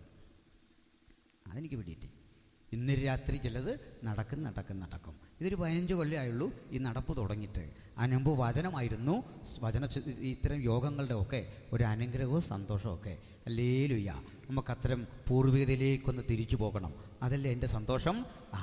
അപ്പോൾ ഇതൊക്കെ പറഞ്ഞെങ്കിലും ഈ മലയാളികളായ നമുക്ക് ലക്ഷണമൊത്തൊരു ബൈബിള് തന്നത് ആരാന്ന് ഞാനൊന്ന് പറയാം. മലയാള പരിഭാഷയ്ക്ക് ഈ തുടക്കം കുറിച്ചത് സെനറ്റ് ഓഫ് ഷെറാംബർട്ട് കോളേജിൻ്റെ വൈസ് പ്രിൻസിപ്പലായ ക്ലോഡിയസ് ബുക്കാനനാണ്. ബുക്കാനൻ മുംബൈയിലെ കൊറിയർ പ്രസ്സിൽ അച്ചടിച്ച ബൈബിളിൻ്റെ ഏതാനും പരിഭാഷ നമുക്ക് കൊണ്ടുതന്നു മലയാളത്തിൽ. അത് 4 സുവിശേഷങ്ങളെ ഉണ്ടായുള്ളൂ. പക്ഷേ ആ സുവിശേഷമൊക്കെ ഇങ്ങനെ സഭയിൽ വായിച്ചപ്പോൾ നമ്മുടെ സഹോദരിമാർ പറഞ്ഞു, കാര്യം ബൈബിളാണെങ്കിലും ഞങ്ങൾ പോയി കഴിഞ്ഞ് നിങ്ങളത് വായിച്ചാൽ മതി. എന്താ കാര്യം? മത്തായിയുടെ സുവിശേഷമല്ലേ, അതിനെന്താ കുഴപ്പം? അതിലെഴുതിയിരിക്കുകയാണ്, അബ്രഹാം ഇസഹാക്കിനെ ജനിപ്പിച്ചു എന്നതിന് അബ്രഹാം ഇസഹാക്കിനെ പെറ്റാൻ, ഇസഹാക്ക് യാക്കോബിനെ പെറ്റാൻ. തമിഴ് ചുവയുള്ള ഈ മലയാളം കേട്ടിട്ട് പറഞ്ഞു, ഇത് സംശുദ്ധ മലയാളമല്ല. അതോടെ ആ പുസ്തകങ്ങൾ അടച്ചു വെച്ചു.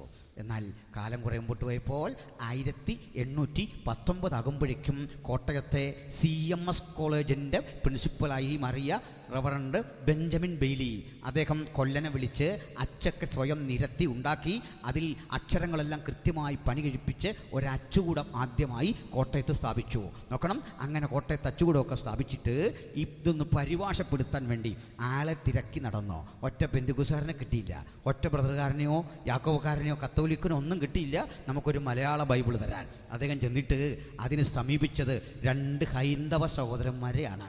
ഇവിടെ ഈ വചനം കേൾക്കുന്നവർക്കിടയിൽ ഹൈന്ദവ സഹോദരന്മാരുണ്ടെങ്കിൽ അറിയണം, നിങ്ങളാണ് ഞങ്ങൾക്ക് ഈ പുസ്തകം തന്നത്. അതിന് ഞങ്ങൾ നിങ്ങളോട് കടപ്പെട്ടിരിക്കുന്നു. ഇതിലെ അക്ഷരങ്ങൾക്കും വാക്കുകൾക്കുമെല്ലാം ഈ രാജ്യത്തിലെ ഹൈന്ദവ സഹോദരന്മാരോട് ഞങ്ങൾ കടപ്പെട്ടിരിക്കുന്നു.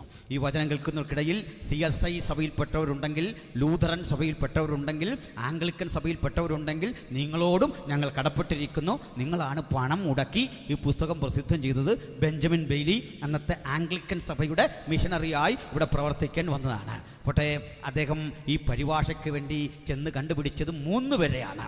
ഒന്ന്, കൊച്ചിയിൽ സ്ഥിരതാമസക്കാരനായ മോസസ് ഇസാർഭതി എന്ന ഒരു യഹൂദനെ. എന്തിന്? ഗ്രീക്ക്, എബ്രായ, അരാമിക്, ഇംഗ്ലീഷ്, മലയാളം, സംസ്കൃത ഭാഷകളിൽ അഗാധ പ്രാവീണ്യമുള്ള അദ്ദേഹത്തെ കൂടെ കൂട്ടിയിരുത്തി ഈ പുസ്തക പരിഭാഷ നിർവഹിക്കുമ്പോൾ തെറ്റുപറ്റൂല എന്ന് അദ്ദേഹത്തിന് തോന്നി. 2, പരിഭാഷയ്ക്ക് വേണ്ടി വിളിച്ചത് അറിയാന്നറിയണ്ടേ, ചാത്തുമെനോൻ എന്നു പേരായ ഒരു സംസ്കൃത, ഇംഗ്ലീഷ്, മലയാള പണ്ഡിതനെ. കൂടെ ആരെ ഇരുത്തി? വൈദ്യനാഥ അയ്യർ എന്നു പേരായിട്ടുള്ള ഒരു ശ്രേഷ്ഠനായ സംസ്കൃത പണ്ഡിതനെ, മലയാള പണ്ഡിതനെ. ഈ 2 പേരും അവഗാഹ ജ്ഞാനമുള്ളവരായിരുന്നു. ഭാഷയിലൊക്കെ വലിയ കഴിവുള്ള ആളുകൾ. നമ്മുടെ ആളുകൾക്ക് ഈ പരിഭാഷ ഏൽപ്പിച്ചിരുന്നെങ്കിൽ അവരിതൊരു പരുവാക്കിയനെ. എന്തിന്? നമ്മുടെ പക്കലേക്ക് തന്നു ഈ പുസ്തകം പരിഭാഷപ്പെടുത്താനെങ്കിൽ നമുക്ക് ഈ ഭാഷയുടെ പിരിവുകൾ സംബന്ധിച്ച്. പിരിവെന്ന് കേട്ടപ്പോഴേ ആൾക്കാർക്ക് പേടിയായി. പൈസയുടെ കാര്യമല്ല ഞാൻ ഉദ്ദേശിച്ചത്. അക്ഷരങ്ങൾക്ക് പിരിവുണ്ട്, പല വിഭജനം. നമുക്കൊരു മലയാള അധ്യാപകനുണ്ടല്ലോ, ഞാൻ ഈ ഉപദേശി മലയാളം പറയുന്ന ആളാ, ക്ഷമിക്കണം. നല്ല കാര്യമൊക്കെ അദ്ദേഹം പറഞ്ഞു തരും, കേൾക്കണം. സക്കറിയ സാറ് ഈ ഭാഷയ്ക്ക് കരം, അധികരം, മൃദു, കോശം, അനുനാസികം എന്നൊക്കെ ഇങ്ങനെ അക്ഷരങ്ങളെ വർഗീകരിച്ചു വച്ചിട്ടുണ്ട്. നമ്മുടെ ആളുകൾ കരം പറയേണ്ടടുത്ത് അധികരം പറയും, കർത്താവ് എന്ന് പറയേണ്ടടുത്ത് കർത്താവ് എന്നേ പറയുള്ളൂ. അപ്പോൾ കേട്ടാൽ പറയും ആളൊരു ആത്മീയനാ, പക്ഷെ ഭാഷയോട് ചെയ്ത് വല്ലാത്തൊരു ഹീനകൃത്യമായിപ്പോയി. പിന്നെയും പറയട്ടെ, എന്ത് ചെയ്താൽ നമ്മൾ ഈ തെക്കന്മാർക്ക് ഈ ഫ എന്ന അക്ഷരവും ഭ എന്ന അക്ഷരവും തമ്മിലുള്ള വ്യത്യാസം അറിയില്ല. ഭാര്യ, ഭർത്താവ്, ഭുജം, ഭിത്തി, ഭാഷ എന്നേ നമ്മൾ പറയുള്ളൂ. അതുകൊണ്ട് അങ്ങനെയല്ല, ഈ ലിപ്പ് കൂട്ടിയടിക്കണം, എങ്കിലേ അക്ഷരം കറക്റ്റാവൂ, ആ ഉച്ചാരണം ശരിയാകൂ. പോട്ടെ, അപ്പോൾ ഇതൊക്കെ അറിയാവുന്ന ഭാഷാ പണ്ഡിതന്മാരെ ഈ ഇരുത്തി പരിപാടി അങ്ങോട്ട് തുടങ്ങിയില്ലേ. അതിൽ ഈ വൈദ്യനാഥ അയ്യര് ശ്ലോകം പാടുന്നതിൽ അവഗാഹ ജ്ഞാനമുള്ള ആളായിരുന്നു. താരിൽ തന്നി കടാച്ചാഞ്ചല മധുവ കുലാരാമ രാമ ജനാന നീരിൽ താർവാണ വൈരാകര നഗരതമോ മണ്ഡലീ ചണ്ഡഭാനോ നേരത്താതോരു നീയാം തൊടൂറി കളയായികയെന്നു മേഷാ കുളിക്കും നേരത്തിനപ്പുറം വിക്രമ നിവൃതരാഹന്ത കൽപ്പാന്തതോയെ. ഉണ്ണായി വാര്യരുടെയും മറ്റും മലയാള ഭാഷാപ്രയോഗങ്ങൾ ഇടതടവില്ലാതെ പ്രയോഗിക്കാൻ കഴിയുന്ന ഉജ്ജ്വലനായ ഒരു മലയാള വാഗ്മിയായിരുന്നു ഈ ചാത്തുമേനോൻ. അതിചണ്ഡ രിപുഷണ്ഡ ഗള കണ്ഡന പണ്ഡിത ഭുജദണ്ഡ കലദണ്ഡധര പേർത്തു പേർത്തു ജന കീർത്തി മാന്യനള പാർത്ഥിവോത്തമ സൽകീർത്തികൾ കേട്ടേൻ ഓർത്തവനുടൽ കൂർത്തമൂർത്തം ഗജാസ്ത്രമേറ്റു നിർത്തുടൻ നെടുതായി വീർത്തു ഞാൻ ആർത്തയായേൻ. ഇതൊക്കെ നളചരിത പ്രയോഗമാണ്. ഇതൊക്കെ പഠിച്ചു ഭാഷയോട് അവഗാഹമായി ഇടപഴകുന്ന ഉജ്ജ്വലനായ 2 പേരെ ഇരുത്തിക്കൊണ്ടാണ് സായിപ്പ് പണി തുടങ്ങിയത്. നമ്മുടെ ആളുകളെ ഒന്നും ഇരുത്തിയില്ല. കാരണം നമ്മുടെ ആളുകളുടെ ഒരു വക്കിലേക്ക് ഇത് കൊടുത്താൽ ഉൽപ്പത്തി 1:1 അമ്മരെങ്ങനെ കാണിച്ചു നോക്കുമെന്ന് അറിയണ്ടേ? പറയാം. നമ്മുടെ ആളുകളെ ഏൽപ്പിച്ചാൽ ഉൽപ്പത്തി 1:1. അതെ, ആദിയുടേതായിരിക്കുന്നതായിട്ടുള്ളതായിരിക്കുന്ന കാലയളവിൽ ദൈവം ആകാശഭൂമി സൃഷ്ടിക്കുവാൻ ആമേൻ സ്തോത്രം ഗ്ലോറി പ്രൈസലോ ഇടയാക്കിക്കൊണ്ടിരിക്കുന്നതായിട്ടുള്ളതായ ആമേൻ ഇങ്ങനെ പോവല്ലാതെ കേൾവിക്കാർക്കൊന്നും മനസ്സിലാവില്ല. അതുകൊണ്ട് സാഹിബ് പണിയറിയാവുന്ന ആമ്പിള്ളരെ കൂലി കൊടുത്തിരുത്തി.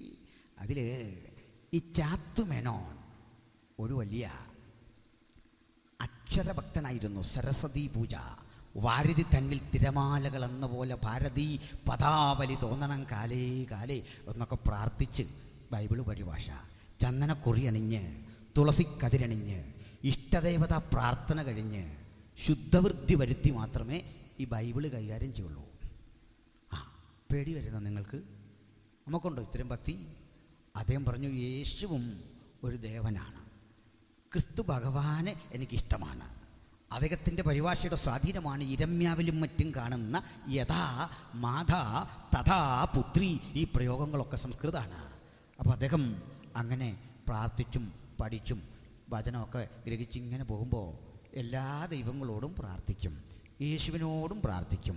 എല്ലാ ദിവസവും ഈ ക്രിസ്തുവിനോട് പ്രാർത്ഥിക്കാതെ ഉറങ്ങില്ല. അദ്ദേഹം വിശ്വസിച്ചു ഈ ക്രിസ്തുവും അനേക ദേവന്മാരിൽ ഒരു ദേവനാണ്. പക്ഷേ പരിഭാഷ പുരോഗമിച്ച് ഇങ്ങോട്ട് വന്നില്ലേ? അത് കൊലോസ്യർക്കെഴുതിയ ലേഖനത്തിലേക്ക് വരുമ്പോൾ അതിലെ ഒരു വചനം ഈ ചാത്തുമേനോനെ വട്ടം കറക്കി. ആ ചിന്താമണ്ഡലത്തിലേക്കൊരു പുതിയ ഊർജ പ്രസരണം ദൈവത്തിൻ്റെ പരിശുദ്ധാത്മാവ് വിട്ടുകൊടുത്തു. ആ ചാത്തുമേനോൻ ഏകാഗ്രതയോടെ അങ്ങനെ പഠിച്ചു വരുമ്പോൾ അതിലെ ഒരു വചനം ഇങ്ങനെ മുൾക്കൊളുത്തുപോലെ കടന്നു പിടിച്ചു. യേശുവെക്കുറിച്ചുള്ള വചനം പൗലോസ് ഗലാത്യർക്ക് പറഞ്ഞു കൊടുക്കുന്നു, ഈ കൊലോസ്യർക്ക് പറഞ്ഞു കൊടുക്കുന്നു, കൊലോസ്യരെ, ആരാണ് ക്രിസ്തു? അവൻ കേവലം ഒരു ദേവനല്ല, അവൻ കേവലം ഒരു അവതാരമല്ല, അവൻ കേവലം ഒരു ശക്തിയല്ല. പിന്നാരാണവൻ? ആ ചോദ്യത്തിന് മറുപടിയായി പറയാൻ തുടങ്ങി, അവൻ അദൃശ്യനായ ദൈവത്തിന്റെ പ്രതിമ, സകല സൃഷ്ടിക്കും ആദ്യജാതൻ, വാഴ്ചകളാകട്ടെ, അധികാരങ്ങളാകട്ടെ, കർത്തൃത്വങ്ങളാകട്ടെ, സകലവും അവൻ മുഖാന്തരം ഉളവായി. അവനിലല്ലോ ദൈവത്തിന്റെ സകല സമ്പൂർണതയും ദേഹരൂപമായി വസിക്കുന്നത്. ഹല്ലേലൂയ. ആ വചനം ഇളക്കി മറിച്ച ആ ഹൃദയത്തെ മുഴുവൻ ഉഴുതുമറിച്ച് ദൈവത്തിന്റെ പരിശുദ്ധമാവിന്റെ വചനവും യേശുവിന്റെ നിർമ്മല രക്തത്തിന്റെ ശക്തിയും ചാത്തുമേനിൽ വ്യാപരിച്ചപ്പോൾ ആ പരിഭാഷ തീരും മുമ്പ് കർത്താവായ യേശുവിനെ ഹൃദയത്തിൽ രക്ഷിതാവും കർത്താവുമായി സ്വീകരിച്ച് നിമജ്ജന സ്നാനം കൈക്കൊണ്ട് ഉലകത്തോട് മുഴുവൻ വിളിച്ചു പറഞ്ഞു, മറ്റൊരുത്തലും രക്ഷയില്ല. നാം രക്ഷിക്കപ്പെടുവാൻ ആകാശത്തിന് കീഴിൽ മനുഷ്യരുടെ ഇടയിൽ നൽകപ്പെട്ട വേറെ ഒരു നാമമില്ല. രണ്ട് സഹോദരന്മാരെ, ആരെങ്കിലും യേശുവിനെ സ്വീകരിച്ചു വരുന്നെങ്കിൽ ചിലരൊക്കെ തെറ്റിദ്ധരിക്കുന്നല്ലോ, ഞങ്ങൾ കാശ് കൊടുത്തൊന്നും മാറ്റുന്നതല്ല. കാശ് കൊടുത്ത് മാറ്റുന്നതെന്ന് മാത്രമല്ല, നിങ്ങൾ അറിയാത്തൊരു രഹസ്യം പറയാം. ഞങ്ങൾ ഈ സ്നാനമൊക്കെ നടത്തി കഴിഞ്ഞിട്ട് ഒരു ചില്ലിക്കാശ് അങ്ങോട്ട് കൊടുക്കലെന്ന് മാത്രമല്ല, ഇങ്ങോട്ടല്പം കിട്ടാറുണ്ട്. വണ്ടിക്കൂലിയാണ്. ആ രഹസ്യം നിങ്ങൾക്ക് അറിയാത്ത സ്നാനപ്പെടുത്തി പോകാൻ നേരം ഞങ്ങൾ ഓടിച്ചെന്ന് വണ്ടിയെ കയറിയാലും അത് ഈ പോക്കറ്റ് വീഴും. ഇന്ന് വരെ ആർക്കും പണം കൊടുത്ത് യേശുവിലേക്ക് കൊണ്ടുവരേണ്ടി വന്നിട്ടില്ല. കാരണം ഞങ്ങളല്ലല്ലോ കർത്താവിലേക്ക് കൊണ്ടുവരുന്നത്. രക്ഷയ്ക്കായി കാംക്ഷിക്കുന്നവനെ ഞാൻ അതിലാക്കും. ഇന്ന് രാത്രിയും തങ്ങൾ ഏകാഗ്രചിത്തരായി കാത്തിരിക്കുന്നവരുടെ നടുവിൽ തന്നെത്താൻ ബലവാനെന്ന് കാണിക്കേണ്ടതിന് ഊടാടി സഞ്ചരിക്കുന്ന അത്യുന്നതന്റെ കണ്ണുകളുടെ വ്യാപാരം അതൊന്ന് തൊട്ടാൽ, ഹല്ലേലൂയ, ജാതിക്കും മതത്തിനും വർണ്ണത്തിനും വർഗത്തിനും അതീതമായി ഈ വചനം അതിൻ്റെ പ്രവൃത്തി ചെയ്തുകൊണ്ടേയിരിക്കും. ഹല്ലേലൂയ, സ്തോത്രം. അതുകൊണ്ട് ഇങ്ങനെ കിട്ടിയ ഒരു പുസ്തകം പടകിലുള്ള പിന്നീട് യാക്കോബായ, മർത്തോമ, CSI സഭകൾ ഒരുമിച്ച് കൂടി ഒരു സൊസൈറ്റി രൂപപ്പെടുത്തിക്കൊണ്ട് 1911 ഇന്ന് കാണും വിധമുള്ള സത്യവേദ പുസ്തകം നമ്മുടെ പക്കൽ എത്തിക്കാൻ ആരംഭം കുറിച്ചു. ദൈവമക്കൾ ഉപയോഗിക്കുമെങ്കിൽ കഴിവതും ഈ സത്യവേദ പുസ്തകം എന്ന പരിഭാഷ ഉപയോഗിക്കണം. അതാണ് മൂലഭാഷയോട് കൂടുതൽ നീതി പുലർത്തുന്നത്. എടുത്തു പറയാൻ കാരണം, ഇവിടെ ഈ തിരുവല്ലയിലൊക്കെ ഒത്തിരി ആളുകൾ പണിയില്ലാതിരിക്കുന്നുണ്ട്. ഒരാ ഇടവേളയിലെല്ലാം ഇതിൻ്റെ പരിഭാഷയാണ്. എന്നിട്ട് അവസാനം അവൻ്റെ വല്യപ്പൻ്റെ പേര് ഇടും, കുട്ടപ്പൻ ബൈബിൾ. മനസ്സിലായോ? സായിപ്പ് ഡേയ്സും ഒക്കെ 10-40 കൊല്ലം അതിൻ്റെ മുമ്പിൽ കിടന്ന് പണിയെടുത്തൊരു സാധനയാണ്, ഒരു കമ്മിറ്റ്മെൻറ്റാണ്. എന്നിട്ട് എഴുതി Dake's annotated Bible, Thompson chain reference Bible. അതിനെ അനുകരിച്ച് അവിടുന്ന് ഇവിടുന്നെല്ലാം അല്പാൽപ്പം വാരിയെടുത്ത് ബൈബിൾ കോളേജിലൊക്കെ പഠിച്ചിറങ്ങുന്ന കുട്ടികളെ നിരത്തിയിരുത്തി ഒരിക്കൽ പോലും ബൈബിൾ വായിച്ചിട്ടില്ലാത്തവൻ, ഈ പുസ്തകം കണ്ടിട്ടില്ലാത്തവൻ, അവൻ്റെ പേരിലൊരു Bible, Kuttappan Bible, Kunjeli Bible, Nangeli Bible, Chinnamma Bible, അങ്ങനെയല്ല സംഭവം. അതുകൊണ്ട് നമുക്ക് വേണ്ടത് ഈ സത്യവേദ പുസ്തകമാണ്. ഇത് വായിക്കണം. സ്തോത്രം. നല്ല പരിഭാഷയാണ്, ഇംഗ്ലീഷിനേക്കാൾ നല്ല പരിഭാഷയാണ്. അപ്പം അതിലൊരു വാക്യമല്ലേ നമ്മൾ വായിച്ചത്. ഞാൻ 1-2 കാര്യങ്ങളൊന്ന് ചോദിച്ചോട്ടെ. ആദരണീയനായ മഹാത്മജിയെ ഗോഡ്സ വെടിവെച്ചു തോക്കൊണ്ട്. ആദരണീയനായ സോക്രട്ടസിന് ഏതൻസിലെ ഒരു കോടതി വിധിച്ചു വിഷം കുടിച്ചു മരിക്കാൻ. ഭഗത് സിംഗിന് ബ്രിട്ടീഷ് പട്ടാളം തൂക്കുകയർ നൽകിക്കൊടുത്തു മരിക്കാൻ. ഈ തൂക്കുകയർ ഭഗത് സിംഗിൻ്റെ അനുഗാമികൾക്കൊരു പൂജാവസ്തു അല്ലല്ലോ. തോക്ക്, മഹാത്മജിക്ക് നേരെ നിറയൊഴിച്ച തോക്ക് നമുക്ക് ശത്രുതയും ഭീതിയും വളർത്തുന്ന ഒരു ഉപകരണമല്ലേ. വീണ്ടും സോക്രട്ടീസിന് കൊടുത്ത വിഷക്കുപ്പി ഒരാരാധ്യ വസ്തുവോ പ്രശംസാ വിഷയമോ അല്ലല്ലോ. പക്ഷേ എന്തുകൊണ്ട് ക്രൂശ് മാത്രം വ്യത്യസ്തമായിരിക്കുന്നു? പൗലോസ്ലീഹ പറയാ, ഈ ക്രൂശ് എനിക്ക് പ്രശംസയാണ്, ഈ ക്രൂശ് എനിക്ക് അഭിമാനമാണ്. ഉലകമേ, ആ അഭിമാനത്തിൻ്റെ പിന്നിലെ കാരണം ഞാൻ 1-2 വാക്കിൽ ഒന്ന് പറയുന്നത് നിങ്ങൾ ശ്രദ്ധിക്കുമെന്നാണ് എൻ്റെ പ്രതീക്ഷ. ഞാനിവിടെ പ്രായമുള്ളവരെയൊക്കെ കാണുന്നു, ചെറുപ്പക്കാരെയും പ്രായമുള്ളവരെയൊക്കെ കാണുന്നുണ്ട്. എന്നാൽ പ്രായമുള്ള ആളുകളൊക്കെ ചിലരെങ്കിലും മരിക്കാൻ ഇഷ്ടപ്പെടും, ചെറുപ്പക്കാരും ഇഷ്ടപ്പെടും. ഈ മരിക്കാൻ ആഗ്രഹിക്കുന്ന ഒരാളോട് ചോദിക്കുക, അച്ഛാ എങ്ങനെ മരിക്കാൻ ആഗ്രഹം? അവർ പറയും, അധികം ആരെയും ബുദ്ധിമുട്ടിക്കാതെ, വലിയ പ്രയാസമൊന്നും ഉണ്ടാക്കാതെ മരിക്കണം. നമ്മുടെ എല്ലാവരും ആഗ്രഹം. കൊച്ചുപിള്ളേരൊന്നും ഇപ്പോൾ ചിന്തിക്കില്ല, പ്രായമാകുമ്പോൾ മനസ്സിലാകും. അതുകൊണ്ട് അധികം ആരെയും ബുദ്ധിമുട്ടിക്കാതെ മരിക്കണമെന്ന് പറയുമ്പോൾ നിങ്ങളോട് കർത്താവ് പറയുക, ശരി, അങ്ങനെങ്കിൽ ഞാനൊരു ചോയ്സ് നിങ്ങൾക്ക് തരുന്നു. ഇഷ്ടപ്പെട്ട മരണം സ്വീകരിക്കാം. ഏതുതരം മരണം വേണം? അങ്ങനെ പറഞ്ഞാൽ എനിക്ക് ക്രൂശിക്കപ്പെടണം എന്ന് പറയാൻ ആർക്കെങ്കിലും ആഗ്രഹമുണ്ടോ? ഉണ്ടെങ്കിൽ ഈ യോഗം കഴിയുമ്പോൾ നിങ്ങൾ വേണ്ടെന്ന് വെക്കും. കാരണം ആ ക്രൂശ് മരണം എന്തെന്ന് പറയാം. സ്റ്റൗറോസ് എന്നാണ് ക്രൂശ് എന്നതിൻ്റെ ഗ്രീക്ക് പ്രയോഗം. സ്റ്റൗറോസ്. ക്രൂശിന് 2 ഭാഗങ്ങളാണ്. നെടുകയുള്ള ഭാഗത്തിന് സിംപ്ലക്സ് എന്നാണ് പറയുക. സിംപ്ലക്സ്. കുറുകയുള്ള ഭാഗത്തിന് പാറ്റീബുലം എന്നാണ് പറയുക. റോമൻ വേർഡുകളാണ് സിംപ്ലക്സ് ആൻഡ് പാറ്റീബുലം. മിക്കപ്പോഴും ഇവയുടെ രണ്ടിൻ്റെയും വലിപ്പം ഒരുപോലെയാണ്. അത് പറയാൻ ഗവേഷണത്തിൻ്റെ ആവശ്യമില്ല. നമ്മുടെ കൈ ഇങ്ങനെ വെച്ച് ആ അറ്റം മുതൽ ഈ അറ്റം വരെയുള്ള അളവും ഇങ്ങനെയുള്ള അളവും കറക്റ്റായിരിക്കും. അപ്പം സിംപ്ലക്സ് ആൻഡ് പാറ്റീബുലം. ഇതിൽ ഈ സിംപ്ലക്സ് കട്ടി കൂടിയൊരു മരക്കമ്പാണ്. ഇതിൻ്റെ പ്രാക്തന രൂപം ഈ വിലങ്ങനെ വെക്കുന്ന കമ്പ് അങ്ങനെയൊന്നില്ലായിരുന്നു. മറിച്ച് സീതോനിൽ കണ്ടുവരുന്ന സീതോന്യരെ പോലെ മരം മുറിക്കുന്നതിൽ പ്രഗത്ഭരാരുമില്ലെന്ന് ബൈബിളിലുണ്ടല്ലോ.